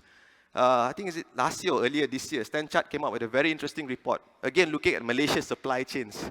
Malaysian companies stand to lose 269 billion ringgit worth of procurement opportunities because cannot comply to MNC's low carbon sourcing requirements. 269 billion is a huge number. And we all know what happened to our glove companies for social issues. We all know what happened to the supplier of Dyson. It's a social issue, right? So, what is your third pillar here? I think maybe that's a question you need to ask yourself. You got price, you got quality, but what about sustainability? And markets is reacting to this. I think the earlier keynote speaker shared a lot of data on numbers on finance. It's definitely exploding. It's growing to this, 700% year on year. Money is flowing towards sustainable projects. But also don't forget, if money is flowing towards sustainable project, it means money is going to stop going for unsustainable projects. There's always two sides of the coin, yeah? So are you ready if your tap gets turned off? In fact, some of the ONG people I speak to are saying it's getting harder and harder for them to secure financing because they are in an industry which is perceived to be very unsustainable, right? What about locally? Locally, there's about 11 banks now offering various types of sustainable financing products, about to the value of 152.8 billion ringgit. How much of this have you qualified for? Are you able to qualify for? Because if you don't have the sustainability credentials, right? And I tell you, this is the challenge if Malaysian companies don't qualify for. One of the largest committers is Maybank, 50 billion ringgit. So I was speaking to them the other day, and they said, last year we disbursed about 13.8 billion ringgit on sustainable financing. I said, that's fantastic. I said, but don't be so happy. I said, why? Majority went to Singapore. I said, because Malaysia is not easy to find. I spoke to SME Bank. SME Bank said they have some kind of low carbon loan for SMEs, right? Targeting hundreds of applicants, but can count in one hand. So the question is, opportunity is there, are you tapping? Right? And I emphasize this because, like it or not, I mean, I've been in this space now for 12 years, right? And I've made peace. For businesses, financial is the major decision.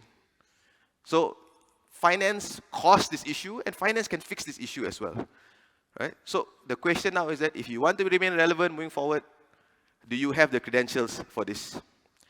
Now we talk about a lot about ESG, and all this. I just want to take this opportunity to just very quickly share what I think about this space. There's so many alphabet soup acronyms right now, right? You call it TCFD, ESG, whatever, all this VCM, right? But for me, I think as a generalist, I think what we need to just understand is this. At the end of the day, sustainability must also be spoken in a performance language. If you do sustainability, what is the performance you want to achieve? And the performance is driven by something called the SDGs, Sustainable Development Goals. Are you all familiar with this? No? If you're not, you can go visit Sunway Mall. There's everywhere is there. But please, you must familiarize with this because this is the global blueprint for businesses, private sector, as a public sector, NGOs, whoever, towards creating a better world for 2030. So if you're going to embark on being sustainable, the performance you want to achieve or contribute towards is the SDGs. The ESG is a very important space, but I think ESG is very much data-driven based on whatever actions your company is doing. But if you don't connect performance to your ESG through target setting, then you're not even sure what you're doing is enough or is it going to be future-proof moving forward. So your targets need to be set in place to push the performance that you want to achieve from a sustainability perspective. There's a lot of talk right now. What standards do I follow? So many different things coming right now. I think the only way, and I don't see this unifying anytime soon because the EU is going to come out with its own mechanism, US maybe. If you really want a future-proof, you need to look at performance to contribute to the SDGs because that's globally accepted. And the targets that you need to set has to be industry-specific, understanding what is going to impact your own industry. And then that's only when the ESG and the data that you have is going to make sense or add value. Because if you go to someone and say, oh, I'm doing emission reduction, what does that mean? Is it enough? Is it not enough? So that's why this performance language is very important in the sustainability context. And we have seen the fruits of hard labor of the first movers during COVID. Remember the first harsh lockdown? Remember that? Or is that a memory we store away, don't ever want to think about? If you read the business news, they always say sustainable indexes are outperforming the market that time. Correct? But why? Is it because they are more sustainable? I think for me it's because they have thought about being sustainable from the start. They have invested in becoming more efficient, right? More shock resistance. So the real output from a sustainable performance for business means three things. One, it increases your resilience to external shocks. This ESG risk, right? You are more resilient. Second, in the era of sustainable trade, it will make you more competitive moving forward. Because when price and quality is same, sustainability will be that differentiator. And third is now accessibility to existing and to new markets. Because this demand will change, right? You all think, maybe we don't have to sell to EU, we go sell to China. China is also leading this space like crazy, right? They set their mind, they will do it sometimes incredibly. In fact, I was so impressed reading an article where the first mega boat, the mega tankers, where the huge tankers to be powered by wind was a Chinese mega tanker. They actually put sails and they reduce their fuel consumption by 10%. What an innovation. They will drive it through. So there's no escape from this, from a sustainable perspective. But how do we start? I just want to also go, how to start sustainable? I think the first thing is really our own mental models. Often we are conflicted. Do I do sustainability or do I go for profitability? Is it altruism? It's not. It cannot be because if you're not being sustainable, your business is also going to go down the drain. So how is it an altruism issue? It's not. It is a strategic business issue. Right? When you talk about climate change, most of the time we hear sea level water rise, right? Water rise, seashore erosions, right? Because that's the mental model that we have. But from a business perspective, and research has shown, 3 of the major impacts of climate change. One is water stress, floods, and what's the third? Heat stress. Heat stress is because more and more of your employees are going to fall sick. This is going to impact productivity. So the first shift we need to have is our mental model needs to shift that sustainability is not something that we do is good for business. If you're not being sustainable, it's actually going to be bad for business. We need to go from the logic questions because we always grapple. Do I invest so much money now because I'm not sure what the return is tomorrow, right? And those of you all who did not invest in certain things before, you're not benefiting from the higher price of energy or things like that. It's a lost opportunity. So how do we move this towards a value base? Right? When we talk about digitization, we must do it because we have to survive. Sustainability is the same moving forward as well. And this mental model is very important. I just want to quickly share. These are some local insights that we got. So we did this Sustainability Pulse report a couple of months ago. We surveyed 261 companies. Half of it are corporate and listed, half of it are SMEs. Just to understand how are Malaysian companies looking at sustainability. First, majority of Malaysian companies say the SDGs are irrelevant to them. I think because they actually don't know what SDGs is, right? Over-focus on ESG. We need to have both, right? About half said they are willing to dedicate resources towards becoming sustainable trade fit. And as a trading nation, I think all our companies need to be sustainable trade fit. What are the drivers of sustainability for companies? First is the government.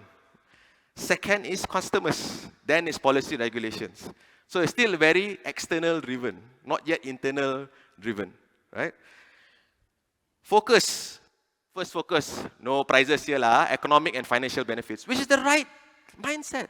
Because companies who are investing in sustainability will reap in financial benefits. The latest research in Europe has shown that companies who had thought and implemented sustainability, their profit was 9%, compared to those who didn't was about 4.5%. There's now enough data coming out that being sustainable is also good for business. When you talk about, are we going to spend some money on sustainability? Almost half of Malaysian companies say, no money lah. And this is a challenge. If we are saying sustainability is the way forward for business, we must put money where our mouth is lah. We must invest into this because it will provide positive return investment for companies as well. And when we talk about sustainable financing, most companies are afraid of it. But don't be afraid. There's a lot of money out there if you know how to connect with your bankers. So if you can speak sustainability language, you can also talk differently to your bankers and get some very interesting financial products as well. Also, it shows here, at the end of the day, leadership is key for this, and I cannot overstress this. A common narrative of sustainability is leaving the world for future generations lah. It's not the future, next generations are going to make the right decisions. It's actually today's generations, because the impact of sustainability is becoming shorter and shorter. So every decision maker today needs to make the right decision. So it's the leadership of today that needs to set the tone. Because like it or not, if we don't do it today, our next generation may not even inherit something to make decisions on. So it's leadership imperative to push sustainability. It is not a technical issue. You can hire the consultants, you can hire your talent to push technical things. But at the end of the day, decisions have to be from a leadership drive, a value-driven approach. And I just want to end very quickly. I said this already, running out of time. For me, take away all the complexity, all the acronym alphabet soup. How to know whether you're a sustainable business, right? At the end of the day, every business is moving, driving, striving towards economic capital. Agree, disagree? No? Nothing to be shy, it's true. That's what businesses are there for. But the question is, in the pursuit for economic capital, there's three other capitals that combine provides economic capital, which is natural capital, human capital, and social capital. So in the pursuit of your business to find economic capital, are you negative across the other three capitals? Because if you're negative in your other three capitals, eventually your economic capital is going to be negative as well, because you cannot draw from anything else, right? And why these three capitals is very important, there are numbers to support this already. Bank Negara's latest report, it says that bank portfolio, 50-odd% of bank commercial loan portfolios will be negatively impacted if natural ecosystems are impacted. That means if nature is impacted, cannot collect money, because that business will be impacted, right? If you look at social capital, remember the Kuala Langat Forest Reserve issue? Why was it cancelled? Because society said we didn't want. So natural capital, human capital, social capital are key contributors towards economic capital. So the question to ask yourself, are you negative? Are you positive? So are you viewing natural capital as a cost only from regulation perspective? Are you seeing it as an investment for carbon credits, for example? Right? Are you seeing social capital again as a cost, just a CSR lah, we do happy things lah? Or are you engaging your society stakeholders? Are you seeing human capital, right? And we've seen human capital, what happens when you disengage them lah, on this. So the mindset of the leader, when it comes to sustainability, are you just doing countable reactions? Oh, government said this, so I do something lah. Or are you a business that's taking accountable actions? Because this is what is required moving forward as well. Okay? So just very quickly, from a property perspective, this is a chart from UN Environment. The key contributor you all can do is sustainable cities. That is the performance that you all must think about driving from a value perspective. So if sustainable cities, if rapid urbanization, with more and more Malaysians moving to cities now, are you all contributing to positive natural capital, positive social capital, positive human capital? Then that can be basic questions for you to ask, and you can derive a lot of answers and innovations from this moving forward as well. And the innovative thinkers will always reap a lot of benefit. In fact, the fastest unicorn in Canada is actually a construction startup. They are providing a low carbon concrete alternative. They hit unicorn status in 31 months. There's a lot of opportunity through innovation in this sector, right? And Malaysian consumers are also expecting businesses to do more. So moving forward, your buyers may ask, are you doing? How are you contributing? Be prepared for this kind of questions. Last few slides, this is a very interesting research done by Temasek. So they said in ASEAN alone lah, if we are sustainable, we will unlock a $1 trillion economy, right? And if you can see, what they call cities itself will contribute 185 billion. So innovation, sustainability thinking will provide new economic growth as well. So I just want to quickly end, just a couple of slides, just indulge me in 5 more minutes. So even if you're a small company or big company, don't be too afraid about starting this journey.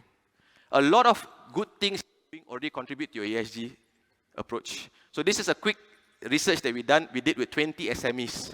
As you can see, when they first started, they said, for us, we don't know nothing about sustainability, this is very difficult for us. But when they do an assessment, they're already halfway there. So don't be afraid. What you need to do is, you need to raise your ambition to meet targets that is required, urgent targets that's required. And I recommend starting off with 3 things. First, from a social perspective, look at gender balance across all levels of management. Not just your board at 30% quota, but gender balance across your organization. Second, when you talk about climate change, align it to science, which is actually 1.5 degrees by 2030. And finally, from governance, fight corruption. These are achievable starting points.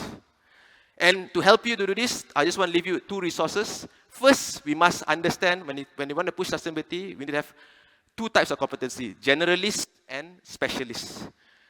Specialists, you can go and hire someone to do all the scope 3, all that kind of things. But everybody must have generalist competencies. Do you understand when you talk about climate change? Do you understand when you talk about UN guiding principles? Basic vocabulary needs to build. So we did a tool with Bursa last year. This is a free tool that you can assess yourself in terms of competencies that you need to have to push sustainability. And also, please feel free to visit our websites. We have a lot of free resources that you can use to develop your sustainability agenda as well. So with that, thank you very much.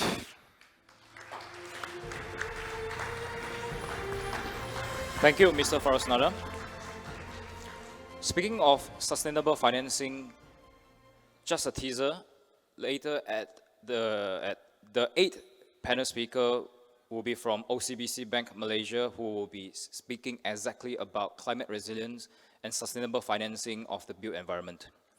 So before we start with the next speaker, I would just like to remind that keep your questions with you for now, at the moment, because later at the moderated panel session, we will open up a Slido portal where you can access via your phone just to scan the QR code. Then you will be able to post your questions there. So coming up next, the third panel speaker is Dr. Gary Teixeira, an esteemed council member of Climate Governance Malaysia, who recently retired from the government service in climate change and sustainability policymaking. He served at the Forest Research Institute Malaysia until his retirement and currently serves as an adjunct faculty member at the Asia School of Business and a World Bank short-term consultant. He serves on the board of the Center of Environment, Technology and Development Malaysia as a non-executive director.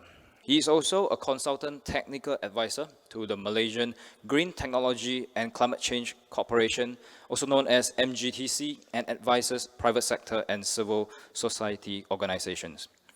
He was Deputy Under-Secretary for Climate Change at the Ministry of Natural Resources and Environment, formulated national climate policy and negotiated on Malaysia's behalf on 14 UN climate conferences. In year 2012, the group of 77 and China selected him to lead the coordination of negotiations on the 2015 Paris Agreement. And in year 2018, he was appointed by the Minister of Energy, Science, Technology, Environment and Climate Change, YB Yobiyin, as Special Functions Officer on Environment and Climate Change. Academically, Dr. Teixeira holds a PhD in agronomy from Mississippi State University and conducted postdoctoral research at the University of Minnesota. The topic of his speech is Climate Change and the Built Environment, Seeing Big Picture Opportunities in Local ESG Challenges. Climate Change and the Built Environment, Seeing Big Picture Opportunities in Local ESG Challenges. Please join me in welcoming Dr. Gary Teixeira. David.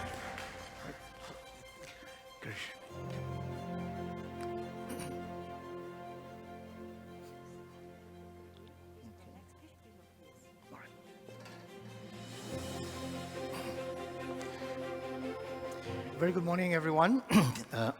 Can you hear me? A bit of a frog in my throat, but I drank something, so I hope we'll keep going. Yang Berbahagia Datuk, distinguished ladies and gentlemen, it's indeed an honor and a pleasure to be invited to this VERITAS lecture series, and I hope that what I share today will help to gel together some of the things that you've already heard this morning. You heard, of course, from David and Girish, and then after that from Surveyor Ahmad and Mr. Feroz. I think all these things need to come together in a way that are important to you in your service to your clients, to your customers. And I guess the construction industry has changed over time. Gone are the days when you just, are involved only in design. You design and you pass it on to the builders. The builders build and they sell it or they pass it on to the owners. And there's no, there's no stake, there's no involvement, there's no continued relationship between you as a designer or a constructor and your customers. But I think the times are changing now. We do have some instances, for example, we've got large developments like Sunway, for example, where the people involved continue to refine, continue to look at how, as they expand these developments, that the important points about the environment do come back. How do we make this more friendly for students? How do we get students from A to B without them having to walk under the rain, for example, in the rain? How do we get them from the public transport?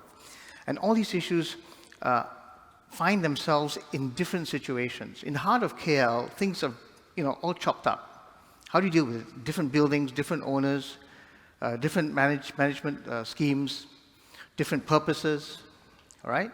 So, and then on top of this, all you got to run it together with DBKL, who have their own regulations and who are trying to work with you, but at the same time are also, sort of trying to deal with everyone on a separate basis. So I hope that my talk today will try and bring together some of these issues.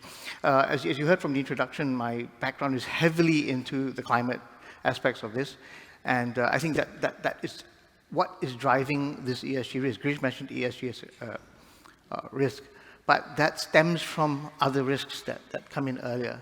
So I'll talk a little bit about the global threat of climate change, because in many cases your supply chain does not begin in Malaysia, it might begin in other parts of the world, you might be exposed there as well. But the Asian region is also specially exposed and especially vulnerable. Then we'll move and talk about some of the climate change threats to the built environment, and then how to turn some of these challenges into opportunities. I guess Farouz mentioned the alphabet soup, maybe a little bit about the tools that you can use so that you speak the same language as the bankers, because the bankers are going to come to you. I had this chat with forest managers and plantation managers, because they don't seem to speak the same language that bankers are speaking. All right, so we need to find a way that we can communicate very clearly and articulate the kinds of change that you are implementing in your business, with your clients, with your customers. And then finally, I'll conclude. All right, so once again, there's fewer and fewer places for climate denialists to hide in. And really, they've moving almost to becoming climate defeatists. And saying, well, it's going to happen anyway, let our children deal with it, why mollycoddle them? But I think that this issue and the issue of sustainability very closely linked, and it's vital that you understand and be able to explain to your clients and your customers what you're all about, as well as understanding when they come to you with concerns about what they need for some of their projects.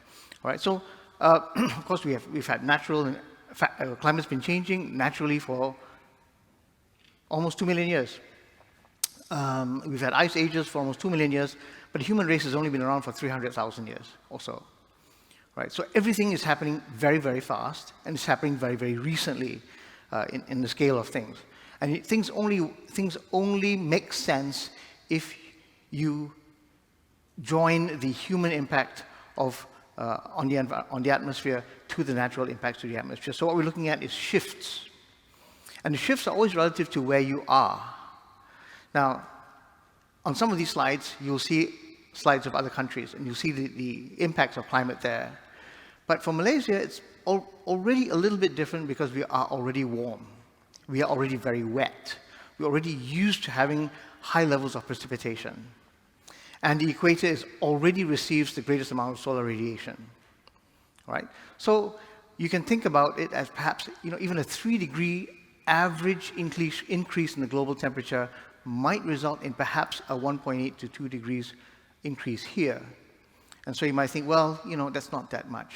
But in fact, as has been shown by the recent events, at the end of last year, if we are under a tropical depression and we stay there for a while, then a lot of damage actually can occur. All right? So what happened in the northeast of the US in 2021, I think is just a teaser of what is to come soon. Right? So the IPCC's 2021 report, basically, there are 5 take-home messages that are kind of important, but the first 3 basically talk about the global direction at this point. Okay, we're going to hit 1.5 average global warming within the next 2 decades. 1.5 by the end of the century is still within reach if we take action today and take decisive action and take strong action. It's been said that every little bit helps, but it's also been said that if everyone does a little bit, then ultimately a little bit will be done. But change that around and say, well, if everyone does all they can, then everything that can be done will be done.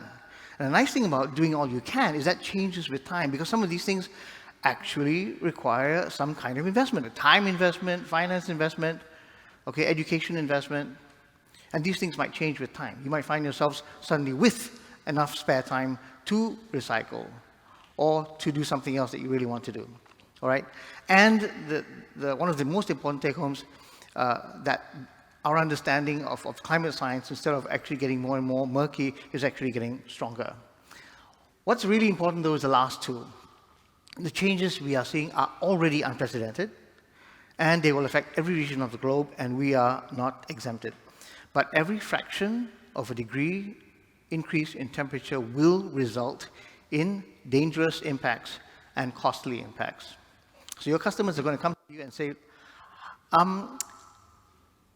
how should this building be designed? Because they themselves are not going to know. They're going to come to you with qualitative requirements. I do not want this building to flood, right?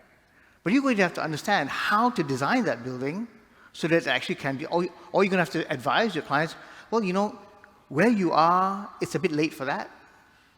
But let me tell you how you can raise everything above the floods, or do something in the levels that will be affected by the floods that will not affect your bottom line, your business. So that's the kind of thinking that we're trying to look at now, right? So what is it exactly, specifically, that your clients, your customers are worried about? If you look at the years since 2000, the first 2 decades since 2000, in the, okay, so the first 10-year period, okay, the average, if you see the average line, it's almost disappeared. But the average line is about $200 billion annually lost to weather-related disasters. All right. 3 out of those 10 years, the level of damage exceeded that $200 billion mark. In the second decade, from 2011 to 2020, 7 out of the 10 years exceeded the $200 billion mark. Now, was this damage insured? Well, in developed countries, up to 30%. In many developing countries, 1%, 2%. So it's gone, right? So this is the kind of thing that keeps your clients, your customers awake at night, wondering about, you know, whom they should hire, what designer should they choose, which builder should they use, okay? Where can they get this kind of advice? So following on from, you know, the first 20 years, what does the 21st year look like? Good grief, we've got escalation. We've got the so-called black swan event. Scientists didn't call it a black swan. Okay, they knew it was coming. We had the event in the UK, a month's rain in an hour. And another built environment, Germany, 106 dead. This is the country's most advanced economy in the world, technologically, scientifically, and yet they were not prepared for the kind of climate intensity that climate change is now bringing us, okay? In other parts of the world, our part, closer to Malaysia, we had China, over 300,000 cars submerged in some of the worst floods, 1.2 million displaced, intense storms in India, storms that destroyed buildings, and floods in Turkey. And then in that first year of the third decade alone, 329 billion in losses. That's year 1 of the third decade. Now, we're in the second year of the third decade. What does it look like? We've got no water in the River Po. The top is a normal year, and this year all you see is sandbars. So there's no rice, there's no risotto. You know, we've got the driest UK since 1911, and in the Yangtze, some of the river traffic is being stymied by low river levels, and this is 1965. Now, the opposite is happening in Australia. Okay, 4.8 billion in damages. The worst floods in Bangladesh, 2 million stranded. And of course, Pakistan. Number of displaced people, more than the population of Malaysia. So imagine every man, woman, and child in Malaysia not having a home to go back to, not having a business to go to, not being able to, you know, earn a living. All right? And what's the scale of something? If you look at it, you see water till the horizon. Well, this is a map that compares August 2021 to August 2022. Okay, all that blue area is water from the floods in Bangladesh. How big is that area? Let me tell you. It's the distance from Ipoh to Johor Bahru. All right? How many of your clients have properties in an area? I mean, just drop this area on any part of Malaysia. Did you design those buildings? Did you build those buildings? Did you build those highways? Did you build those bridges? Okay, those flyovers? All right? Maybe the flyovers are the only things that are dry. You know, but for miles and miles and miles, it's water and more water. All right? And 3 weeks later, that water still hasn't gone down. a month later, that water still hasn't gone down. So how do you return quickly? Or how do you begin think about designing in a place like Kuala Lumpur, in a country like Malaysia, such that you can begin avoiding some of these things? More so because in the globe overall, all right, what we've had is disasters of unparalleled magnitude happening. But Asia is uniquely more exposed than anyone else. Right? We've got extreme weather hazards, over 560 billion in damages. And if you look at it more specifically, we don't need to go back very far. We had the severe flooding in Thailand in 2011. 14,500 companies affected, 15 billion and 20 billion insured losses. The rest were uninsured. Okay, just so you know. All right. So, what does it mean if you're prepared versus if you're unprepared? Okay. So, if you're prepared, you might lose 5%. Sorry. Yeah, if you're prepared, well prepared, you might lose 5%. But if you're unprepared, you might lose up to 35% of your bottom line. Okay? So, 20% fewer losses if you are well prepared. If your clients, if your customers, if your designs, okay, are prepared to handle the kinds of changes in climate that we expect. All right. So once again, it's not only what's happening where you are, where you're building, where you're designing, but it's also about your supply chain and how your supply chain is exposed. All right. But climate action, taking action on climate change, as has been mentioned by the previous speakers, also has the ability to reduce your own emissions, or if not, then at least the emissions of your clients, which will be some of your Scope 3 emissions, perhaps. All right? So, we heard about this earlier. What are some of the direct threats? You think about a place like KL, okay? We seldom think about heat waves, but yes, increases in temperature, heat waves, particularly during the dry season. During the wet season, we don't feel it so much. What cools areas like the equator down does not come from other parts of the world. It actually comes from high altitudes. Every time it rains, we drag cold atmospheric air from the upper layers of the atmosphere down to the lower layers and cool it. All right? But we have too much rain, and then we have intense rainfall, and we have floods. This is kind of hard to work around once you already have something in place. But I dare say that you will have customers, maybe they're not your customers yet, but you might have owners, managers, coming to you as designers and saying, look, we built here, we've been flooded out twice in the last 2 years, twice in the last 3 years, twice in the last 5 years, something like that. What can we do to change this? Who can we work with? Who can you work with? Can you work with the mayor's office? Can you work with DBKL? How can we change some of these designs? How can we retrofit our buildings so that we're more resilient to some of these things? All right? Also, extreme winds. We haven't had much of that lately, but we have had it on occasion from time to time. Like I said, here, the movement is usually up and down. All right? Then you have indirect threats, which are then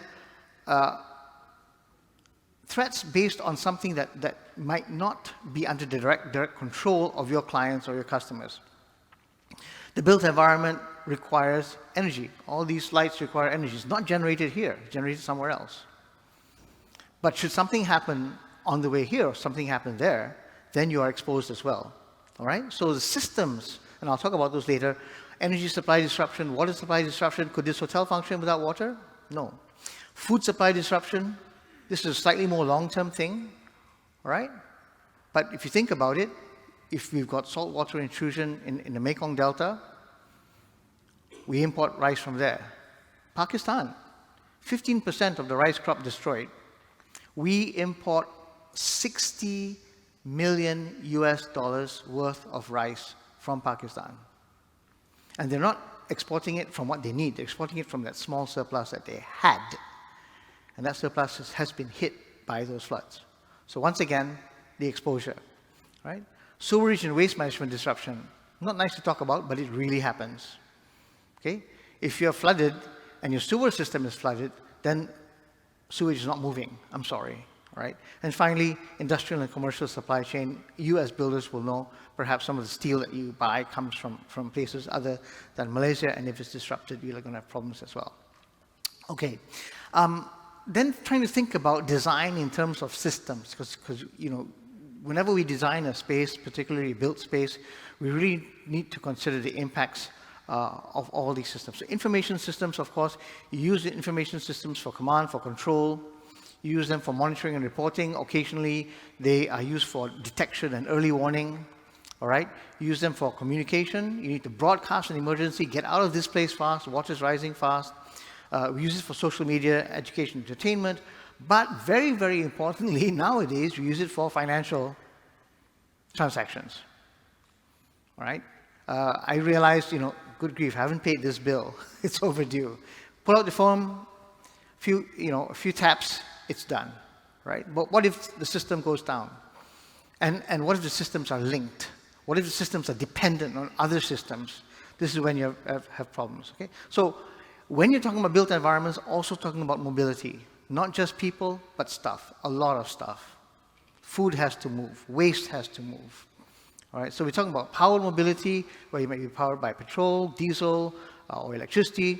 We can think about human mobility. How am I going to walk? I mean, when it works really well. I went to Sabah last week to visit some mangrove forests north of Sandakan. I was able to leave my house, walk to the Bandar Utama station, take the MRT to Museum Negara, the museum, walk 6 minutes to KL Central, get on the KLIA transit, and get all the way to the airport. Why was it I was able to walk that 6 minutes from the museum to Central Station? Is because they've taken care of the mobility from point A to point B. I didn't have to worry about rain. I didn't have to worry about the heat. It was air conditioned. It was well lit. It was safe. It was cool, right? But I couldn't take that same journey to get here today because the gaps, the breaks. There's no parking. There's a traffic jam. There are other things. So you're only as strong as your weakest linked, okay? Logistics, of course, like I mentioned, everything, your supply chain all the way upstream, all the way down to solid waste management and landfills. So we need to get things out of landfills anyway. So to me, all landfills should actually disappear. And then any of the supporting infrastructure. Energy systems, like I said, nothing runs without energy. Preferably it's renewable energy, but if not, then we have to work with what we have. Hopefully we're trying to shift from being oil and gas companies to energy companies like. But primary, if you are generating your own emissions, your own energy, then you're a primary producer of energy. But most of us rely on secondary sources. Coal first, it's electricity, and then it comes to us, right? What other systems? Water sanitation systems, vital, very, very vital. Just ask my wife, okay? Sanitation, number one in a household. Stormwater, tidal water management, something that we're always fighting in KL. Why? Because when the tides come up and are high and we've got heavy rains coming downstream, many times it's some of the built environments close to the coast that suffer the most, okay? Think about the potable and untreated water supply. We have so much rain. We are so blessed. Compare us to a country like Saudi Arabia. Compare us to a country like Chad. Okay, if they don't have water, they really cannot move. Industry can't move. All right. So we've got that, and then but then how do we design these systems in such a way that when we have too much water, we can actually use that water to prepare for the times that we don't have enough water? All right. I'll talk a little bit later about how it can be done on a building basis, but it has to move beyond that basis. Because then, every building is sort of an independent entity with different levels of efficiency, different levels of complexity. If one building runs out, one building has surplus, shouldn't be able to share, shouldn't be able to pass this through, shouldn't be able to buffer each other out. All right? So these are the kinds of residual benefits that if we design things properly, we design things in a comprehensive and an integrated manner, then we can actually begin to avail ourselves of some of these benefits. All right? Mentioned before, food and agriculture systems. Used to think of this as rural area and then bring the food to the city, but more and more now we are having urban agriculture, we're having rooftop agriculture, and there's great renewed interest in vertical agriculture. How do we incorporate these designs in? Wonderful place. Go and look at Tamarind Square in Cyberjaya. Very interesting concept. Very attractive in many ways. All right. And then in the construction and manufacturing itself, of course, you have your own supply chains upstream, and then you have your sale and distribution downstream. How can we think about how design might influence some of those areas to make them more efficient? So what controls some of these things? What controls your exposure? Of course, the length of the supply chain. The longer it is, the more exposed you are. The more dependent you are on other systems, the more exposed you are. If you are just vulnerable, then you're exposed. But you can substitute things if you can. If you can't, then you're more exposed. And then there are very, very specific areas where you might find some vulnerabilities. All right? But how can we improve our resource use? Okay? Every time we do cooling, we generate heat. And yet, every time we need thermal energy, we need heat, we run a water heater. Right? So what can we do to link the cooling and heating process? It's more difficult to go the other way. But it's always easier when you have surplus heat to try and use it. How can we reduce inefficient personal transportation, or limit fossil fuels, or eliminate the need for landfills? Right? So the idea is really that as a society, we have come to accept certain norms. And it's quite sad, because we get locked into these norms. One of these things is actually how we treat organic waste. In my house, the recycling bin is about 10 times the volume of the waste bin. And there's very little waste because the compost bin is also big, right? And really, it's only almost non-vegetable waste, organic waste, that actually goes in the waste bin because it cannot be composted. All right, but how can we look at this at the city scale? That's the challenge. How can we look at it when you have different hotels generating different kinds of waste, okay, and there are no takers able to pull all this together, all right? At the building level, like I mentioned, it's kind of difficult to do because buildings are all separate, and you can do it in a building. You can design a building. You can get a platinum rated green RE building, right?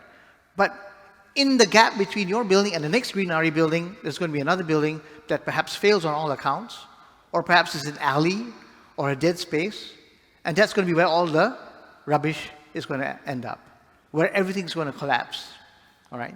So how can we think about using grey water in ways that are acceptable to the public? How can we maximize passive lighting and thermal control? You've heard all of these from the speakers before. Now, the challenge is to move it up to the township level, to bring in DBKL, to bring in the mayor's office, to bring in the city designers, and to work with you to once again make those larger than single entity environments a reality. All right, so that I can move from one end of KL to another end of KL without getting wet by the rain, for example, or having to cross a dangerous street, or not having handicapped access, things like that. Okay, so so what are some of these things that could actually help us with the floods? Right, permanent riparian reserves. Think about slowly moving out of the areas that we shouldn't have been in the first place. Think about how these areas can be used for edible tree horticulture, for example. Our fruit trees disappearing. When was the last time you saw a chiku tree? Amazing. The fruit that we need to introduce to the world, not like nothing else in the world. Okay, sports and recreation. Think about buildings that can actually withstand submersion. Water goes away, you hose it down, it's good to go. Right, things like that. Then, how do we keep that water? It's really important. It's going to come in handy when the dry period comes. Off-river storage, impoundment ponds. Stop the floods, at the same time, have water for later. Distributed energy generation. As more and more of us get solar PV, how can we begin sharing this solar PV? And then moving from the current neighborhood level composting, which many of us have. There are current neighborhoods that actually are doing recycling, doing composting. How do we ramp this up and scale this up to become something that can be citywide in the entire built environment? Right? I already talked about urban farming. So there are no good examples specifically, but investing forward does help. So Starbucks has invested forward because they know that the land used to grow coffee is going to be under stress, a lot of stress. So they're already investing in their farmers to make those coffee farms more resilient so that they can ensure that their supply is not impacted, right? So thinking about then this, so we begin moving into alphabet soup here. I'll move a bit quickly now because I'm running out a little bit out of time, all right? But we all know about scope 1, that's your direct emissions. Always know that somebody else's direct emissions might be your scope 2, might be your scope 3, all right? But as you design, as you think about it, okay, perhaps you might have some questions later on. Right. Then some of the guidance that have come from Malaysian banks, the central bank. Of course, there's the Sharia compliance, where we begin to think about how the world was on the left side, driven by short-term, narrow bottom line. Good conduct has to be driven by regulation, moving towards the VBIAF scenario, where you're actually driven by some longer-term considerations. Right? So this is also used as the basis for the CCPT, which also came from the central bank, Climate Change Principles-Based Taxonomy. Operating on loans. If you make a loan application to the bank's going to be obliged to apply this taxonomy to the economic activities contained in your loan application. All right. It's also linked to things like the TCFD, the Task Force for Climate-Related Financial Disclosures, and the 4 pillars. I'll talk a little bit about that. Governance, strategy, risk management, metrics. All of these are going to be part of your transparency disclosure. These are the things that you're also going to pass to your clients because they're going to have to do this as well. So if you design in such a way that it's easy for them to disclose, they're going to be very, very grateful to you as well. All right? So the CCPT, very simple. If you have climate benefits and you have no harm to the environment, you're in C1. If you have harm to the environment, but you take remedial action, you're in C2 or C3. But if you don't take remedial action, you might not get the loan, or you might get the loan under very unfavorable terms. All right? I think I just have a couple of slides left, if you'll indulge me. The first has already been mentioned. There's a very, very strong linkage between the SDGs and ESG. I think that most of your customers or your clients are already going to come to you with, like I said, maybe not quantitative, but very qualitative ideas about how they want to run their businesses and how they want their business to be sustainable. And they're going to want to look at your ideas for designs that will help them to fulfill these criteria through the operation, through the ownership, through the management of their buildings and properties. All right? So as conclusions, basically, climate change is going to hit everyone hard. And it's going to keep hitting harder and harder. So the idea really is that we need to put in place measures that are stronger and stronger to either address the impacts or step back, surrender some real estate, and say, okay, we're going to use this for purposes that will fit the coming climate, okay, and we're going to plan for it so that we're not taken by surprise, right? So you've heard about this already, how to internalize current externalities. That's how it's going to work. Because otherwise, you're going to be accused of greenwashing or even, what's it now? so many things that are green, such and such, all right? But you do not want to be caught like that, because the thing that can break your company, can break your brand, is a loss of trust, all right? So built environments can contribute to lower GHG emissions. Once again, you've got higher density, you've got better proximity. If you can collaborate and integrate some of your designs, then you can bridge the gap between all these individual projects and have something that works across a city level, or better yet, across the whole Klang Valley. All right. And finally, if you are more resilient to extreme weather events, you are going to be regarded better in terms of your sustainability and your ability to design for the future. All right. So upstream planning, lots of investment. This is where we're headed in the long run. Thank you very much.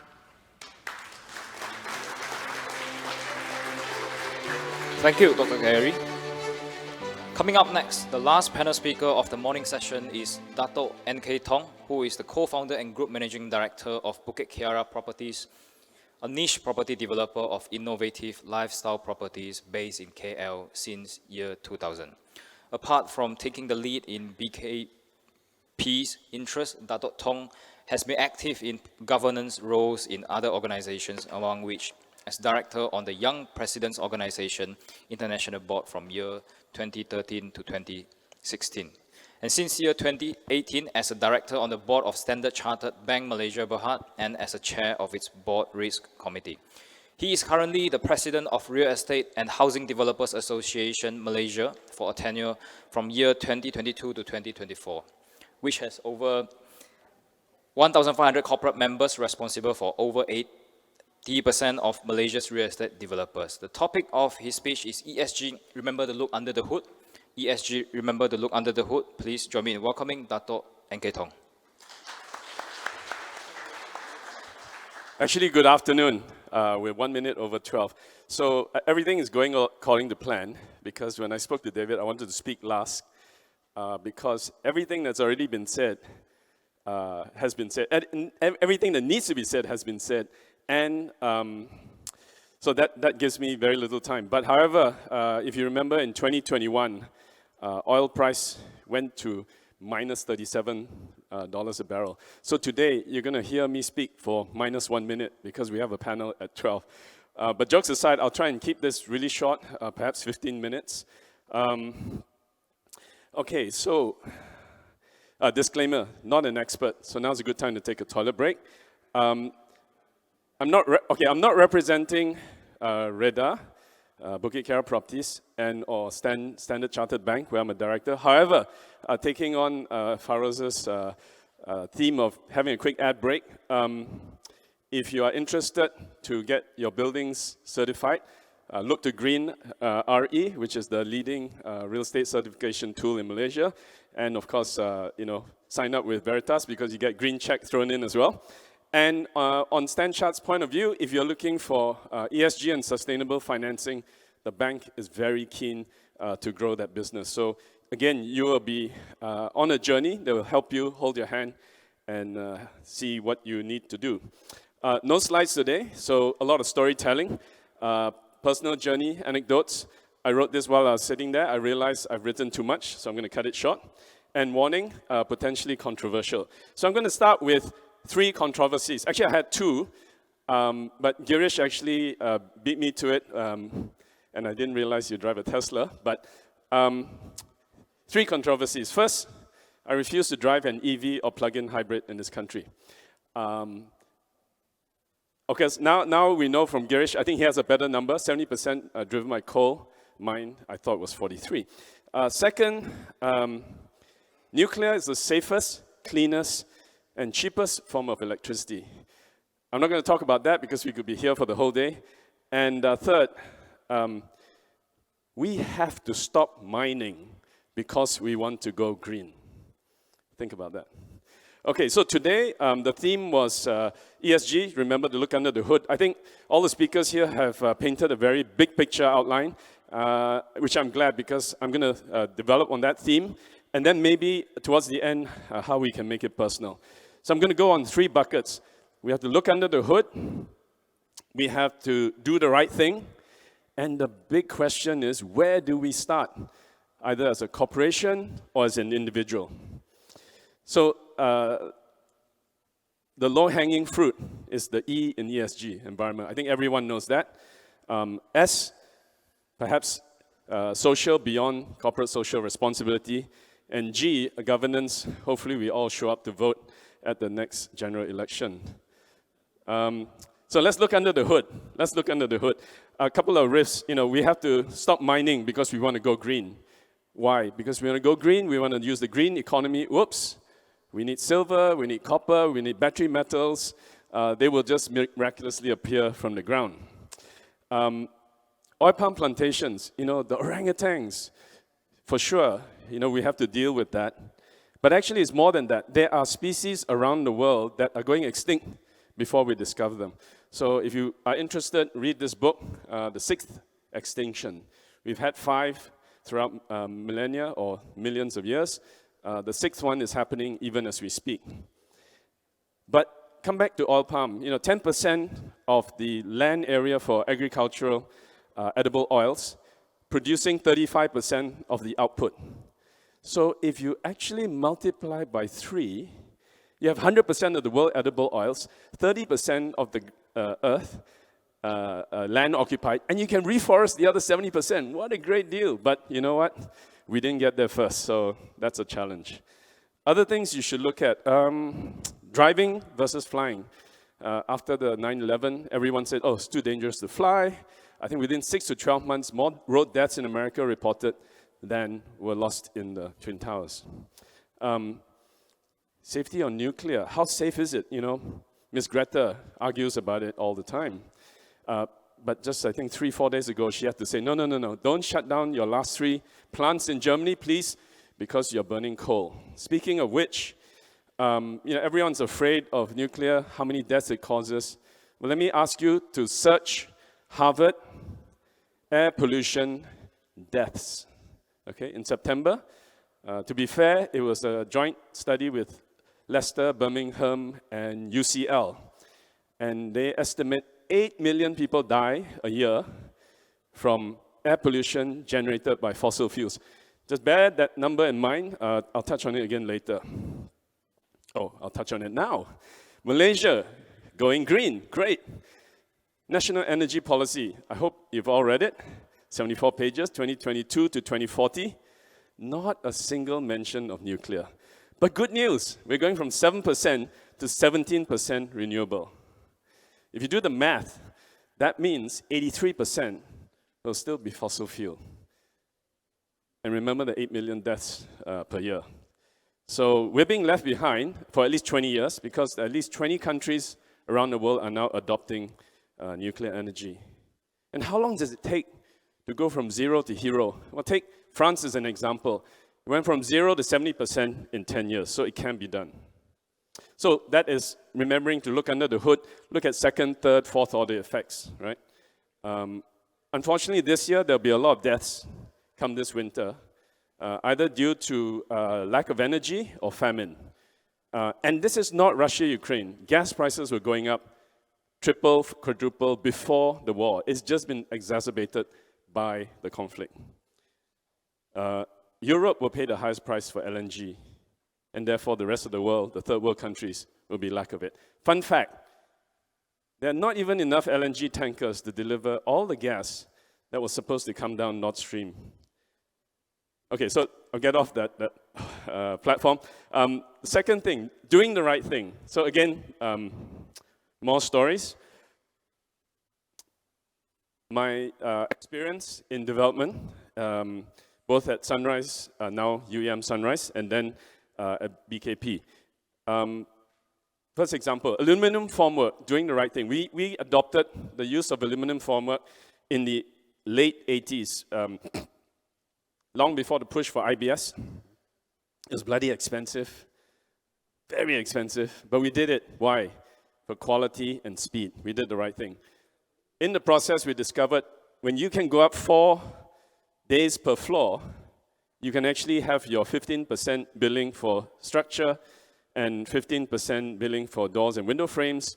So 30% upfront faster. And it worked out to almost break even compared to conventional.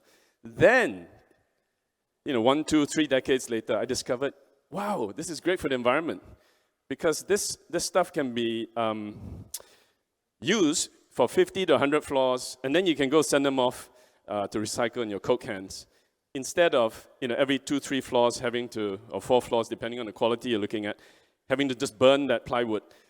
to date, I still haven't figured out. Someone, actually, I met somebody from UM Sunrise, should do the history of what volume of plywood would have been used in all the buildings in Monkera, and then equate that to the number of acres of forest, and then equate that to the sequestration of carbon, and then apply for carbon credits and get a benefit there.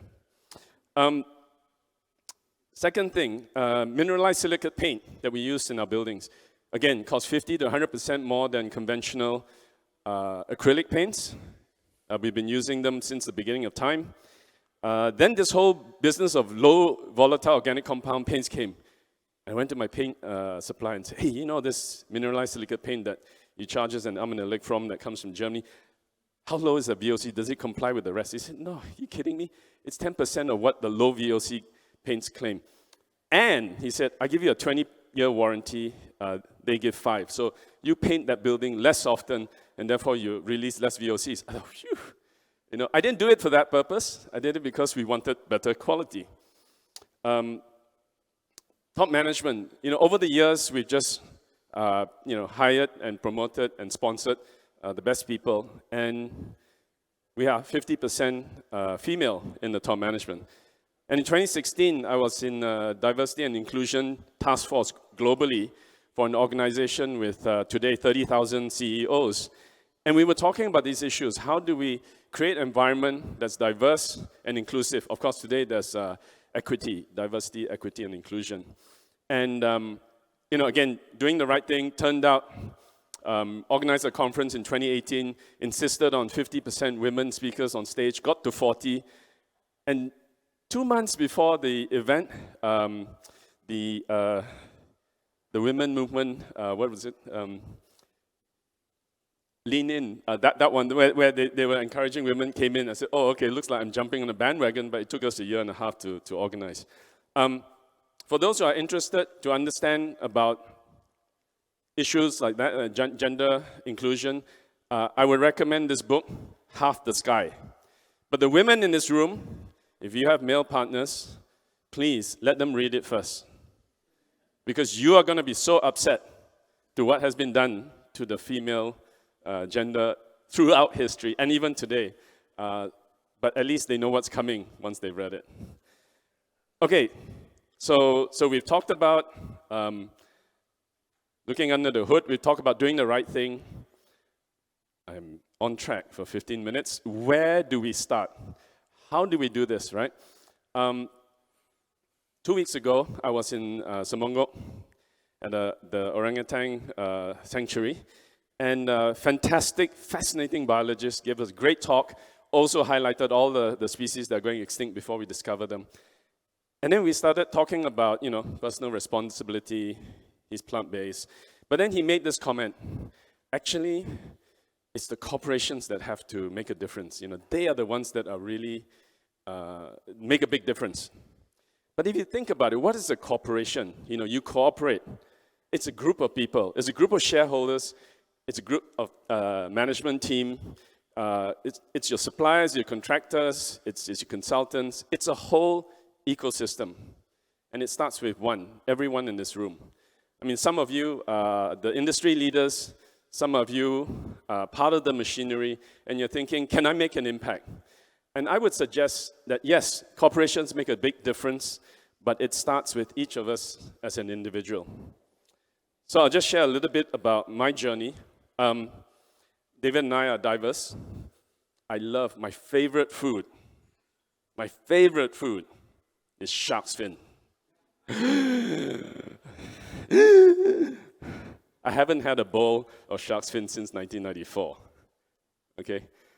Then everyone says, when they served in the restaurant, but it's not real shark's fin, go ahead and eat it. Can someone please call the domestic trade and industry to report that? They're selling you fake shark's fin and charging you for shark's fin. Okay? But it struck up a conversation, but I was pragmatic. Every year we invite our contractors. I say, guys, you better serve shark's fin, or we're not going to get any of them to work for it. Or they think, oh no, you're going bust, you can't even afford that. But I think over the years, then people started to come to me and said, this year we can have it off the menu. I said, are you sure about that? I'm demonstrating my leadership personally, but I'm not going to insist everyone does it until they're ready. And and it came to pass. So that was good. The other thing I love is I love meat. Okay, but for the last 5 years, I've gone plant-based. Everyone says you're vegan. No, I still have leather shoes, a leather belt. So technically, I'm not vegan. I am plant-based. But over the last 1 or 2 years, I'm now primarily plant-based. So I'll have the occasional meat dish or meal so that all of you here will still invite me out for dinner until maybe the restaurant menus become more manageable. I've been investing in commodities and energy. And through that process, I have learned a lot about what it is. So, when you buy your first carbon credit stock, then you start to ask, what are carbon credits? And you start to explore. So you have to make it personal to be able to then bring it, that mindset to the office. I plant my own vegetables. I plant my own vegetables. If our mate does it, they all die, right? So every night, we harvest something from the balcony into the dinner table. And let me tell you, I then suspect that organic vegetables in the supermarket are not really organic because they're so damn difficult to plant, right? But again, it gives you an appreciation for the cycle, where the food comes from, and how everything that you do impacts the environment. So I think in this ESG journey, it's great that we have such a good turnout here today so that corporations can start to focus in that direction. But I think it's more important that each of us take it personally and just decide for ourselves what small step we're going to make. I'm not going to go out there and tell all of you, tomorrow you have to stop eating meat, because that will totally derail the process. But if you want to, you can opt to skip a few meals with meat and go vegetarian. And everyone asks me, where do you get your protein from? I do the Olympic distance triathlon. So not an Ironman. Ironman. No, 1/4 of that. I'm signing up for the 21K marathon half marathon in November, etc., etc. You don't need the meat. Where does the cow get its protein from?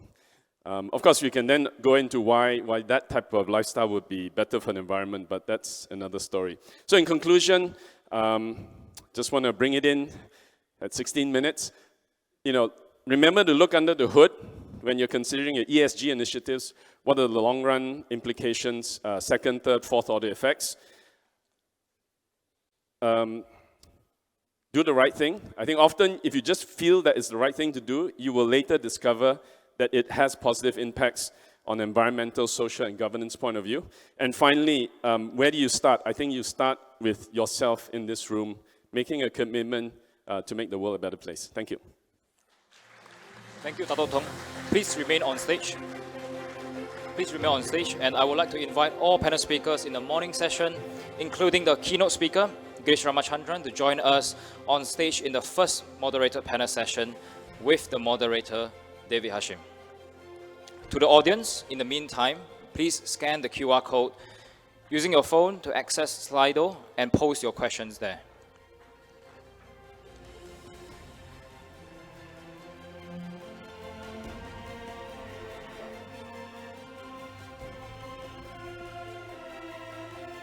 Can we have the QR code on the screen?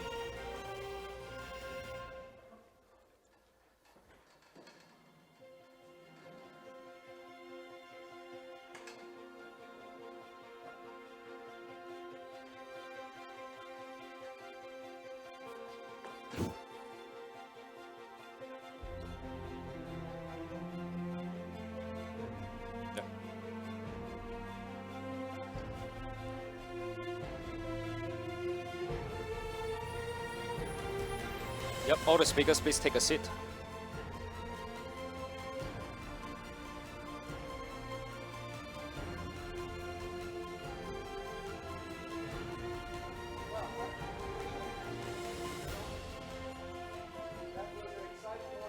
I hope you all agree and give these speakers a round of applause, everybody. Great job. Well done. We don't have much time. We're pushing lunch until 1 o'clock. So we have about 45 minutes. So I'm going to jump right into it. Do we have the questions for Slido? Can we get them up? So to get the ball rolling, I hope you've all scanned the Slido code and posted some questions online, so we'll pick those questions from that. But maybe while we're waiting for that, if I can just get started with one question, maybe for Farouz. Farouz, there you are. We heard a lot about carbon tax, a potential carbon tax that might be coming up in the future. Do you think that is something that is possible? Carbon tax on local development and construction? Is that something that we see in the future? Hello, Tess. Thanks, David. I think it's inevitable because that is the direction of many countries, and it's also a new source of income for the government, right? And especially, I think, after an election, unpopular moves would most likely be probable. You don't have to look very far. What do you call this? Singapore has quite a strong carbon tax regime already. I think Indonesia introduced it, then they stopped it for a while. So even our neighboring countries are putting this into context. The question is how much will it cost, right? Interestingly, Sunway is one of the leading companies looking at this from a Malaysian perspective. They put something called a shadow carbon price. So they actually kind of calculate on paper, in an event there is a carbon tax, how much is going to impact them. And I think they took the Singapore carbon tax numbers in their calculations. But this also means that at the end of the day, the vocabulary of sustainability for accountants will also generally everybody will start to shift, because now you've got to understand what is your carbon footprint, what is your baseline, how to look at calculating beyond just your normal waste factors, to look at carbon factors, to give you that tax impact moving forward as well. So it's inevitable. It will definitely come. Just a question of which government and when. Well, that's pretty scary. Hopefully not after the next GE15. Still waiting for the Slido questions to come up. Do we have them up there? If not, I'll ask, NK, your presentation was, as usually, very contrarian, quite controversial, and the interesting part is personal. Your journey in this area starts from personal, and I think that's a very important starting point. And I have to apologize to everyone that there's no women speakers. That's something we have to remember for the next event. I think the question for Dato Tong is, we heard earlier, maybe you weren't here, but we heard earlier that only 10% of public listed developers in Malaysia have the so-called 4-star prime rating by Bursa's ESG. So why are developers not going, why are not more of them going for this, especially when you would think that it would seem to be quite easy to do, given the sector that they're in? Thanks, David. Actually, I was here for Girish's because I wanted to be here for everyone, so I didn't have to say anything. All been said. It's true, I was a judge for the EDGE Best Developers Award, and before I signed up, I didn't realize I had to go through 99 public property websites and 7 private ones to actually look at the qualitative aspects. And not only is it just 10%, but it's not so obvious, even for those 10%, I think. I mean, most of the ones who are good talked about it, but even those that are not so good didn't really articulate it that well. So one thing is I guess the need to go down that road.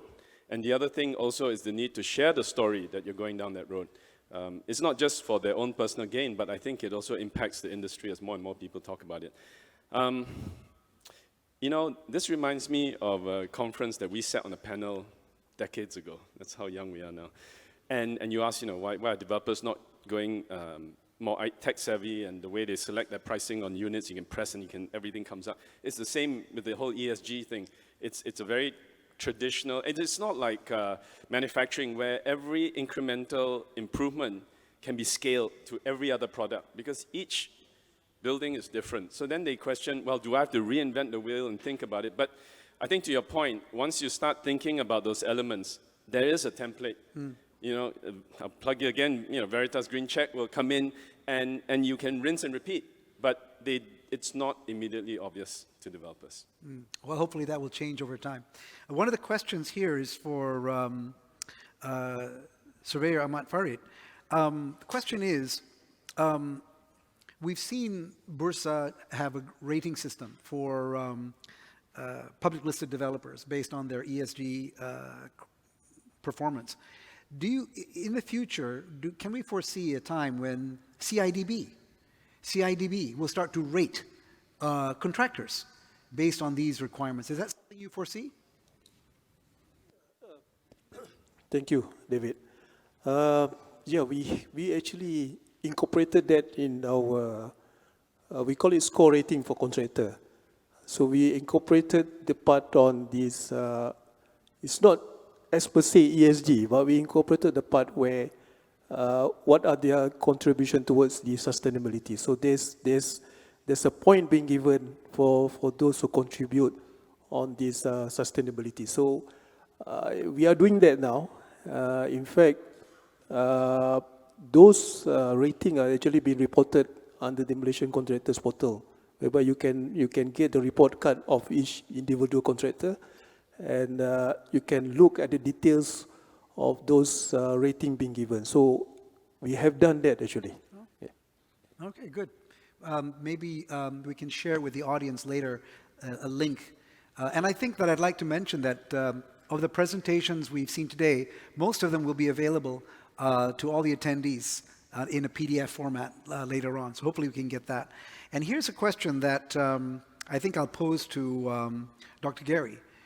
Here it goes, and it's like, how do we ensure that in the building industry ecosystem, how do we ensure that our vendors and suppliers are sourcing sustainably, the workers are not exploited, especially laborers? How do we get to that level of awareness? Thanks, David, for the question. It's not easy, and it's not just the building industry that has to do it. In fact, every business that has a supply chain is actually going to have to go out and look at their suppliers one at a time. And in fact, it's actually been easier in some cases. They've just gotten tired of it. They said, "We'll just acquire you, and we'll absorb you into our system, and then you'll have to comply with whatever it is that we're complying with." But in many cases, it's almost enough to begin encouraging them that if they don't clean up their act, if they don't begin disclosing, if they don't begin evaluating their own emissions and their own supply chains, that you might have to find someone who is willing to do that. And so there's no guarantees. You can't really ensure it. But if this trend of disclosure continues as it is now, from the large corporations, multinationals, public listeds, all the way down to the SMEs, then I think that their reports are going to become part of your report as well. That's how it's being put together. Mm-hmm. So your report, when you get to your scope 3, then you begin including some of their numbers. When you get to scope 3 for your downstream, then you begin talking about how your products are being used as well. Perhaps you can explain to the audience scope 1, 2, and 3. Oh, okay, very briefly then. Scope 1 is direct emissions. Anything that you are burning that's immediately releasing greenhouse gases. For example, if you're running a fleet of trucks, fleet of cars, then you're emitting that directly. Scope 2 is for any kind of purchased energy. If you're buying electricity, of course, you are not emitting the greenhouse gases from the coal that's being burnt in the power station, but you're buying that electricity, or you're buying chilled water for cooling, or you're buying steam for thermal. Okay, then that's under scope 2. You cannot control as much about scope 2, but you can do something about it by paying perhaps the green tariff to quote unquote get the electrons from large scale solar, or you can actually buy RECs, renewable energy credits, to green your scope 2 supply. Scope 3 is employee travel, business travel, it's commuting, it's things that in your supply chain that you may not be aware of control. Interestingly, I was speaking to the palm industry, and as you know, the palm industry exports palm kernel shell, and they export some palm methyl ester to Europe to burn, and to Japan, respectively. And they were decreasing somebody else's scope 1. Okay, they have a negative scope 1 anyway, because their forests are growing, their palms are growing. But when they export their products to other countries who burn them to produce energy, that power station actually has less of a scope 1 because they're burning palm kernel shells. And when that scope 1 gets to the grid, any company that's using on that same grid actually has a lower emissions factor for that particular grid. So Malaysia is exporting emissions reductions. We can do it, and we can actually begin doing it here as well. These opportunities are not going to last forever. Japan eventually is going to go back off of the coal and the biomass that is burning back to nuclear. That market's going to open up, okay? In Europe, of course, now we've got used cooking oil here, going to Europe, going to Singapore, making, of all things, sustainable aviation fuel. And Malaysia Airlines is going back there and buying that sustainable aviation fuel, but it's produced from some of the byproducts of refining and milling palm right here in Malaysia. Thank you. The whole energy cycle is getting more and more interesting and complicated. I got a question I think Girish might be the best one to answer. I think it goes something like this. Is the government doing enough, or what other things can our government do to increase the adoption of ESG practices in Malaysia? And here's the thing, should it be involved? Or is this mostly a private sector driven transformation? Could you give that a go? Yeah, so you put me in a spot here because this is on Facebook Live, right? So I think, I mean, we've done a lot of work on government policy, and I think a lot of it is going to be very difficult to implement, especially with coalition governments. Yeah, and this is a big challenge. So the good news is, for the first time in 12 Malaysia Plan, we've seen the low carbon 2050 statement out there.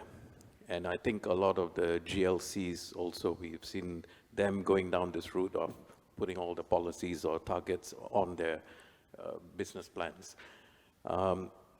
Government has to be involved in Malaysia. I think we're still at an infant stage in understanding all the impact of ESG, sustainability, and so on.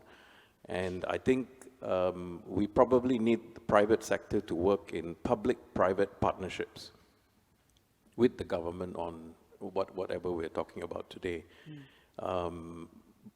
If we look at how public-private partnerships work, one of the good examples, which I echo Doctor's comment, is on the palm oil industry. And if you look at RSPO, which essentially is a public-private partnership of various stakeholders, and that has been in the palm oil industry for the last, 20 years. And just look at it as a guideline and emulate it for the rest of the sectors. I think we've got it very clearly written out, and all the issues they went through. So I think whichever government that comes in has got no choice. Yeah, I think they have no choice but to carry forward this whole sustainability route and put in policies more on enforcement, maybe. I think we have a lot of laws, but they're not really enforced. Yeah. Okay, thank you. I think this question goes to Feroz back again. I think this probably came from a small, medium enterprise here who are complaining that if the big public listed companies barely make a dent in ESG, not doing enough, and the GLCs themselves, which should be the biggest cheerleaders, if they're not doing enough, how can SMEs themselves make a difference in this area if they don't have guidance or inspiration or support from above? Yeah. I think it's a very fair question for SMEs to ask, can you actually make a difference? For me, at the end of the day, for sustainability, it really doesn't matter the size of your company. If you have to look at your own footprint, and you can make the decision yourself, can I make a difference or not? I think that's the first, again, a mental model that we need to ingrain when we talk about sustainability. Now, in terms of are big companies doing enough? As a sustainability advocate from UNGC, we always think it's not enough. We always think can do more. But we have to look at the reality and pragmatism of change as well. I think one thing that we must not fall into is the, if I may say, the romanticism of sustainability, in which where we want to focus on developed economy standards. It's not possible. Because we, as a developing economy, we have different realities. We've got to understand different things apply to a Malaysian context, and especially from SME context. And if you bring this down, the expectation of sustainability also cannot be same for corporates and SMEs, because the income levels is not the same. So how can you have the same levels of expectation? I think the challenge for SMEs, and this is what we hear back from many SMEs, is tell us, what do we need to do? Are we doing enough? And I think that's where, to your question of, that's the role of the government. The government has to come and say, right, this is what you need to do, at least as a bare minimum. Now, if the government is not doing this, then this is the role of corporate supply chain owners. And as an SME, you must also push back to your, maybe some of my corporate supply chain owner friends won't like this, but you need to push back to your corporate supply chain owners and say, if you want me to do, tell me what. And if I do, what do I get? Because they are also benefiting from your sustainability agenda as well. So the incentivization must come down towards the SME approach. So don't be afraid to ask your supply chain owners, I want to do, but first, what you want me to do? And second is, how are you going to incentivize me to do? So again, this is it's a collaborative mindset that needs to be put in place between the SME and the corporate supply chain owner, because it will be mutually beneficial for both. Yeah. How about this one? Also, I'm going to shoot toward NK. Some developers complain that no matter how much they dedicate to adopting green certification for their projects, they find that the buyers don't really care. So why should they go for your green RE when it makes no difference to their sale price? Maybe you could try to, clarify this for us. Yeah, I think it's a nice to have, but it's not valued, right? It takes a while for that change to happen. But that tipping point can be very sudden. So as far as developers are concerned, we better be moving in that direction if you can see the trend happening. And it's not just about the buyers and whether they value it. I think eventually, when the majority of projects are green rated, and to be fair, there's also GBI. I see a question there about from NGBC making whether CIDB will make it GBI the only one. Actually, there should be two. And all the other rating agencies, including Greenmark, LEED, etc., it's a fair world. But it's not just, and in the majority of buildings are by that time green rated, and buyers have a choice. Why would they pick a non-green rated one? Especially in the last 6 months, 1 year, and moving forward, I think the next 5, 10 years, you're going to see energy prices increase. It just makes sense to find a home that is more energy efficient. And in addition, sort of putting my banking hat on, developers who want to get more affordable financing better head in that direction, because otherwise you'll be just cut out of the finance that you need, or you'll be paying a higher price for it. Thank you. Yep, good point, good point. While you have the mic, what have you got against my electric car? No, I don't have anything against the electric car, but this is also like actually it's good that you have that car because you are making a statement to the people. It's the classic debate. Should you or should you not have animals in a zoo, right? They're in captivity, but if you don't have them, people don't understand and appreciate them. I don't have an issue with your car. I have an issue with the electricity that's generated to drive your car. Yes. So maybe it should be nuclear. That's another controversy. You're just starting there. And there are not enough battery metals to outfit all the cars in the world. And if go buy nickel, cobalt, copper, etc. Throw one back to Dr. Gary.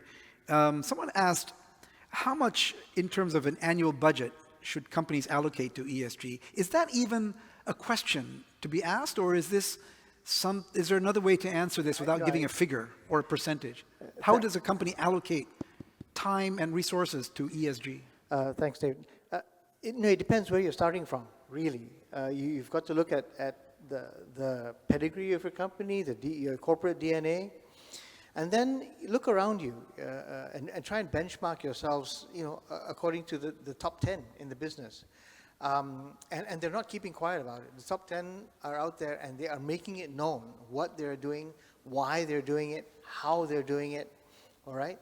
So it's not a big secret out there. I think that trying to pull a number out of the air is just going to be very frustrating. Just take a look at where you are, take a look at what your strong points are, and then assess where some of your weaknesses might be, and then, compare yourself to the best in the business. And then, pretty soon you'll find yourselves up there with them.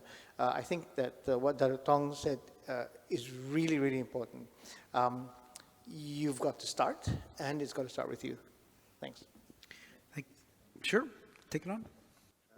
So the budget question, just sharing some of my experience. So I've heard as high as 26 million ringgit, right? To as small for an SME, 500 ringgit because he wanted to retrofit his toilet bowls with a double flush, so to save water, right? So I think going to what Dr. Gary said, you need to understand what is it that you want to do, right? And again, the pragmatism of change as well. If you can't afford it, you can't afford it. But it's important to see what steps can be taken at whatever starting point that you want to look at. At the end of the day, sustainability requires budgets because it actually is changing certain actions. But you must also not see the return only in the traditional P&L sense because sometimes it's not easy for you to calculate from that level. You need to look at the non-P&L perspective. So, for example, the risk of if subsidy is reduced, and so that will give you that value to say yes, we need to invest today so that we can reap the benefits moving forward as well. So again, I cannot reiterate this enough. If you're going to take a logical perspective of spending money in sustainability, you will not put any money in it. You've got to put an emotional and value-based hat. Then you will justify the spend on this. Right. Thank you. And here's, I think, a question for Surveyor Ahmad. Government is in a, I guess, between a rock and a hard place. On one hand, they want to have large infrastructure spending to catalyze the economy. But at the same time, a lot of these large infrastructure projects, whether it be the East Coast Rail Link or the MRT projects or the highway projects in the country in Borneo, they will incur huge carbon costs. So how does the government navigate through this minefield of, on one hand, they wanting to pump prime the economy, especially with these large infrastructure budgets, yet the cost of carbon? Thank you, David. Tough one, a very tough one. Well, yeah, I mentioned in my presentation that in order to boost up the economy, the government have to come out with a few mega projects to pump prime the economy. So in order to do that, of course, there are sacrifices need to be made. But we cannot do things the way we have done before. So we have to take into account all these ESG principles to ensure that the project is not only sustainable in terms of environment, but sustainable in terms of economy. If you travel in UK on the highway, you realize that on the both sides of the highway, there are not much development there. It's empty. But if you travel on Plus Highway, we see a lot of development along the highway. So maybe in a way that when we develop project, the economic sustainability maybe around 10 years or 7 to 10 years. But in developed country, once project be implemented, it can sustain maybe about 10, 20 years. So we have to go for that. That once project been implemented, it's not only sustainable in terms of environment, but it is also sustainable in terms of economy. So we have to do that. So government is doing that.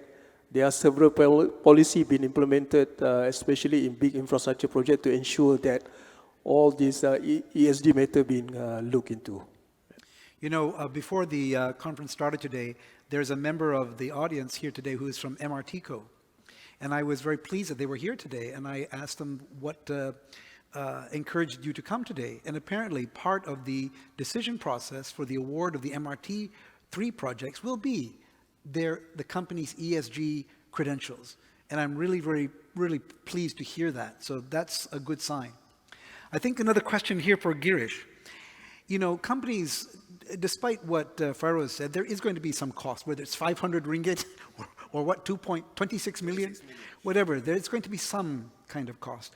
How can companies justify that from a return on investment way of thinking? Or can we even think in terms of return on investment? Yeah, absolutely. I think, a business or a company primary aim is profit.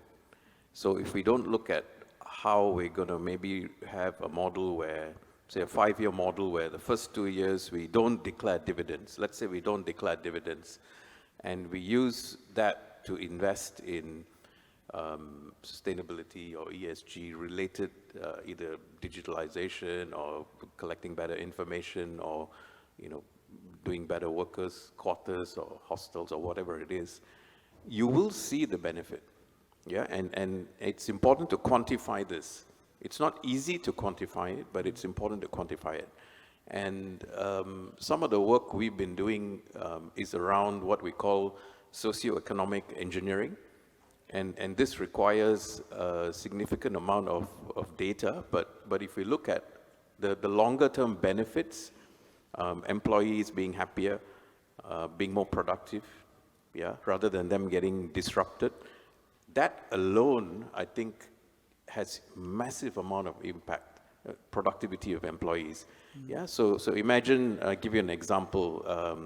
The average Malaysian in KL spends 2.5 to 3.5 hours a day traveling to work. Yeah, and that's totally unproductive. Yeah, so what happens if we assess where do they all stay and we build a nice, or you build a nice condo next to this office building, right?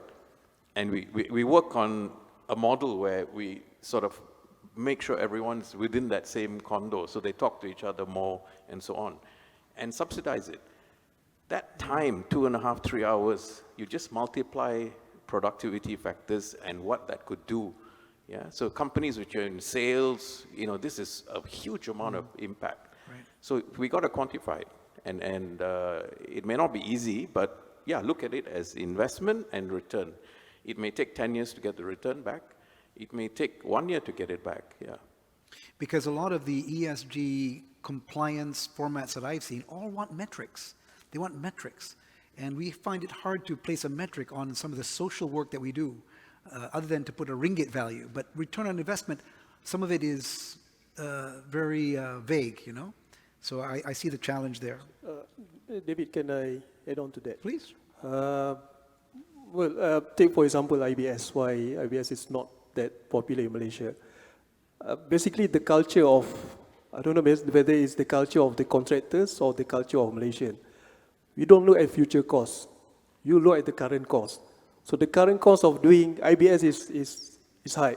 I mean, Dato' Eng Ketong mentioned it when he started first using aluminum framework, the cost is very expensive. So you don't look at the future cost, you look at the current cost. That's why not many contractors are willing to do IBS. But if you take into account all the saving, the time saving, the wastages and all that, you're actually making a profit in the long run. But to change that mentality is not easy. Because Malaysian contractors always look at the current cost rather than the future cost. Like IBS, you have to do it first. At the end of the day, then only you can see the result. Not when they ask, how much is the cost of IBS? You cannot say it's cheaper than conventional. So I'm not sure whether it's the Malaysian culture or it's the contractor culture here in Malaysia. If I could just make a quick comment also on what Girish was saying. And someone in one of the presentations mentioned the word corruption. And I think what's happened, it's a global phenomenon with corruption is there's not, people who do the work are not being valued properly because there's money being removed. I think the everyday person on the street is not earning enough. And because of that, then their time is not worth as much. But if there was less corruption and the income is distributed fairly, you'll find that that takes care of itself because time value of money for being stuck 2.5, 3 hours in traffic, well, they say, forget it, I'm moving closer, and that will sort itself out too. So I have hope, but we need to get rid of this corruption so that everyone benefits from a rising economy. You know, to follow up on what Dato Tong mentioned, we do a lot of work globally outside the country. And, you know, in the old days of the heady days in Dubai, for example, we were always seen as a leading firm because we came from a country of Malaysia, which had made great accomplishments in the construction industry, whether it's the Twin Towers or KLIA, and so on, many examples. Unfortunately now, when we go into the world, we say we're from Malaysia. Those names, those Twin Towers and the KLIA, they don't mention that anymore. They mention 1MDB, they mention all kinds of other corruption stories, and I think this is something that we have to overcome if we're going to be a global player. Just a disclaimer, I'm not referring to Malaysia in particular, but yes. It's a worldwide phenomenon. Okay, I think we're running out of time because we've got lunch in a few minutes, and we have only a couple more questions. Perhaps Gary again. By the way, there's so many questions. We'll never get to even a quarter of the questions. And that's why I love Slido, because we Malaysians hate to put up our hands and stand up and speak. But once you put it online, look at this, they're just coming nonstop. Solar energy. Is this we talked about nuclear, maybe you can just give your views from your background, whether solar is going to be our savior. Is there enough possible? And I believe our own oil reserves and gas reserves will run out within the next, I've been hearing periods of between 20 to 40 years. So what is going to be Malaysia's solution for energy? Well, first of all, thank you very much for the question, and whomever posed it. Peak oil, definitely a reality. Even if the supply continues, it's going to be at a higher price because you have to do tar sands and things like that. Solar does have its place, but it does not have a place on the ground. Malaysian land is too valuable. Food security is still very, very low in Malaysia. We need to develop our own food. On rooftops, it does make sense. We do need to watch out for what happens at the end. California is having a problem. The oldest of their solar panels are now, being decommissioned, and they're finding nobody wants them. Nobody wants to recycle them. It's too expensive. It's too messy. You have to jump through too many regulatory hoops, et cetera, and so we need to think about that.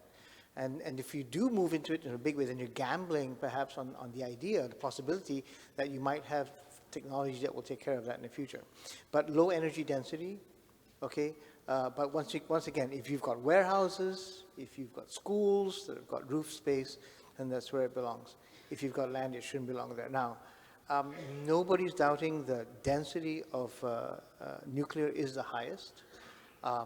The current technologies out there, the small modular reactors, the molten salt reactors, thorium fuel reactors, all of these things, pros and cons. One of the best things about them is they operate at atmospheric temperature, so there's nothing to explode. Okay. And then the idea that some of them simply return to their solid state and become non-fissile once they cool off, passive cooling, no problem. So solar has this place. In a place like Malaysia, it will make sense, but we need to think about where we're going to put it, and I do not think that they belong in large-scale solar on land. Our land is just way, way too precious for putting solar on. Jury is still out on whether floating is good or not, but thanks. Okay, as we end, I just want to go right through the audience again, just quickly. What are each of you in your own organizations doing to improve your own ESG? Just 1 minute each. Maybe Gary to start. I'm not with an organization to begin with right now. I'm kind of freelancing around. But yes, with MGTC, we already implement a work from home Friday. We already have what is possibly the building that's closest to being a net zero emissions office. I think for over 100 employees in that building, we have a 4,000 ringgit electricity bill, which we're still working on. We're next to a river. we're trying to think about how that might pick up the last bit of electricity and really kick us into being truly a zero energy office. But I really take Dato Tong's idea. It really has to begin with people who are dedicated. If we have spare seedlings from home, we bring them to the office to share, and things get passed around. It's nice having a community of active people who are willing to do this, and I think it's a really healthy working environment. Gives people things to talk about around the coffee machine and the cooler, and it's added incentive to move in line with your corporate DNA as well. And Thank you. I eating guess less meat. Aside from eating less meat. no, that's never gonna. All of you are gonna walk out. No, I think just encourage people through personal example. Be open to doing the right thing, and then when we do the right thing, sometimes to also message it to our stakeholders. For example, if you're recycling water in a project, even just that simple tap where you're watering the plants, just put a little sign that says this is recycled rainwater. It's so obvious. But the fact that people see it every day, they start to think, oh, in that case, I should switch my taps off, right? So I think encourage people to take personal responsibility. That's my message. Thanks. Great. Girish? So I think other than the usual CSR and all the other components of governance policies, we actually took a big step to stop doing work for companies that are not sustainable in the small sense. So we don't do work for Genting, we don't do work for certain other companies that we feel are not right. That was in 2018. We also have our tagline, which is called Rebuilding Humanity, and it focuses on natural capital and the built environment. And we're trying to see if it can be taken to the next level, yeah?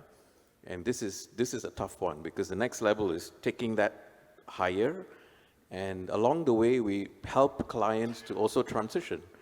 The other thing that we do is we have a venture on agri-tech, which aims to deal with the labor problem in Malaysia, which is a massive social problem as well as an economic problem, as well as a sustainability problem and traceability. So mainly in the palm oil industry to get that going. Yeah. Great. But we have to say that on the matter of environmental, it's a bit lacking at CIDB. So I have to admit that. But we are going towards that. We are going towards, for example, like when having meetings or seminar at the hotel, we insist of having, not having the plastic bottle. So, but sometimes you forgot to insist that on the hotel. So I have to admit we are lacking on that part, but we have incorporated that into our strategic plan. So there are ESG matters being included in our CIDB strategy plan, the internal strategy plan, to address that. We focus more actually on the social and governance. But after this talk today, maybe we should relook and focus more on the environmental part. Oh, that's great, because I hope that what we all come away with after today is we all go back and do something in our own space, in our own personal or in our own office. Burrows, you have the last word. Interesting question. Nobody's asked us what have we done internally for ESG. Yeah. I'm asking. We are a small organization. There's 14 of us. So I always like to think that we are a bit of a hybrid between a startup and SME. So we look at it from that angle. I think from the environment side, we've always practiced 3 days work from home, simply because we want to cut that travel and footprint. All our large-scale events are carbon neutral. So we actually do calculate how much emission per person coming for an event, and we buy carbon credits to offset that approach. From a social side, we are a living wage organization. That means we make sure everybody is paid not a minimum wage, but a living wage and above. In terms of gender diversity, we are actually gender imbalanced. I'm one of the few guys, with the rest are ladies. Not by design. It's just that ladies make better sustainability people. We're not sorry for you. We're not sorry for you. All right. So I think, you see, at the end of the day, is as long as you are motivated to do something positive, you will contribute to the ESG and the SDG box. So don't be afraid that you got to do these big transformational, expensive things. If you're stuck, start small. Then you will be unstuck and you'll say, actually, we can actually be more ambitious and do more, because it is not as difficult as I thought it would be. Just don't be afraid and just go and implement. Start somewhere. You'll be able to do it. Guys, everyone, give them a round of applause. Thank you very much, guys. And well done. Thank you very much.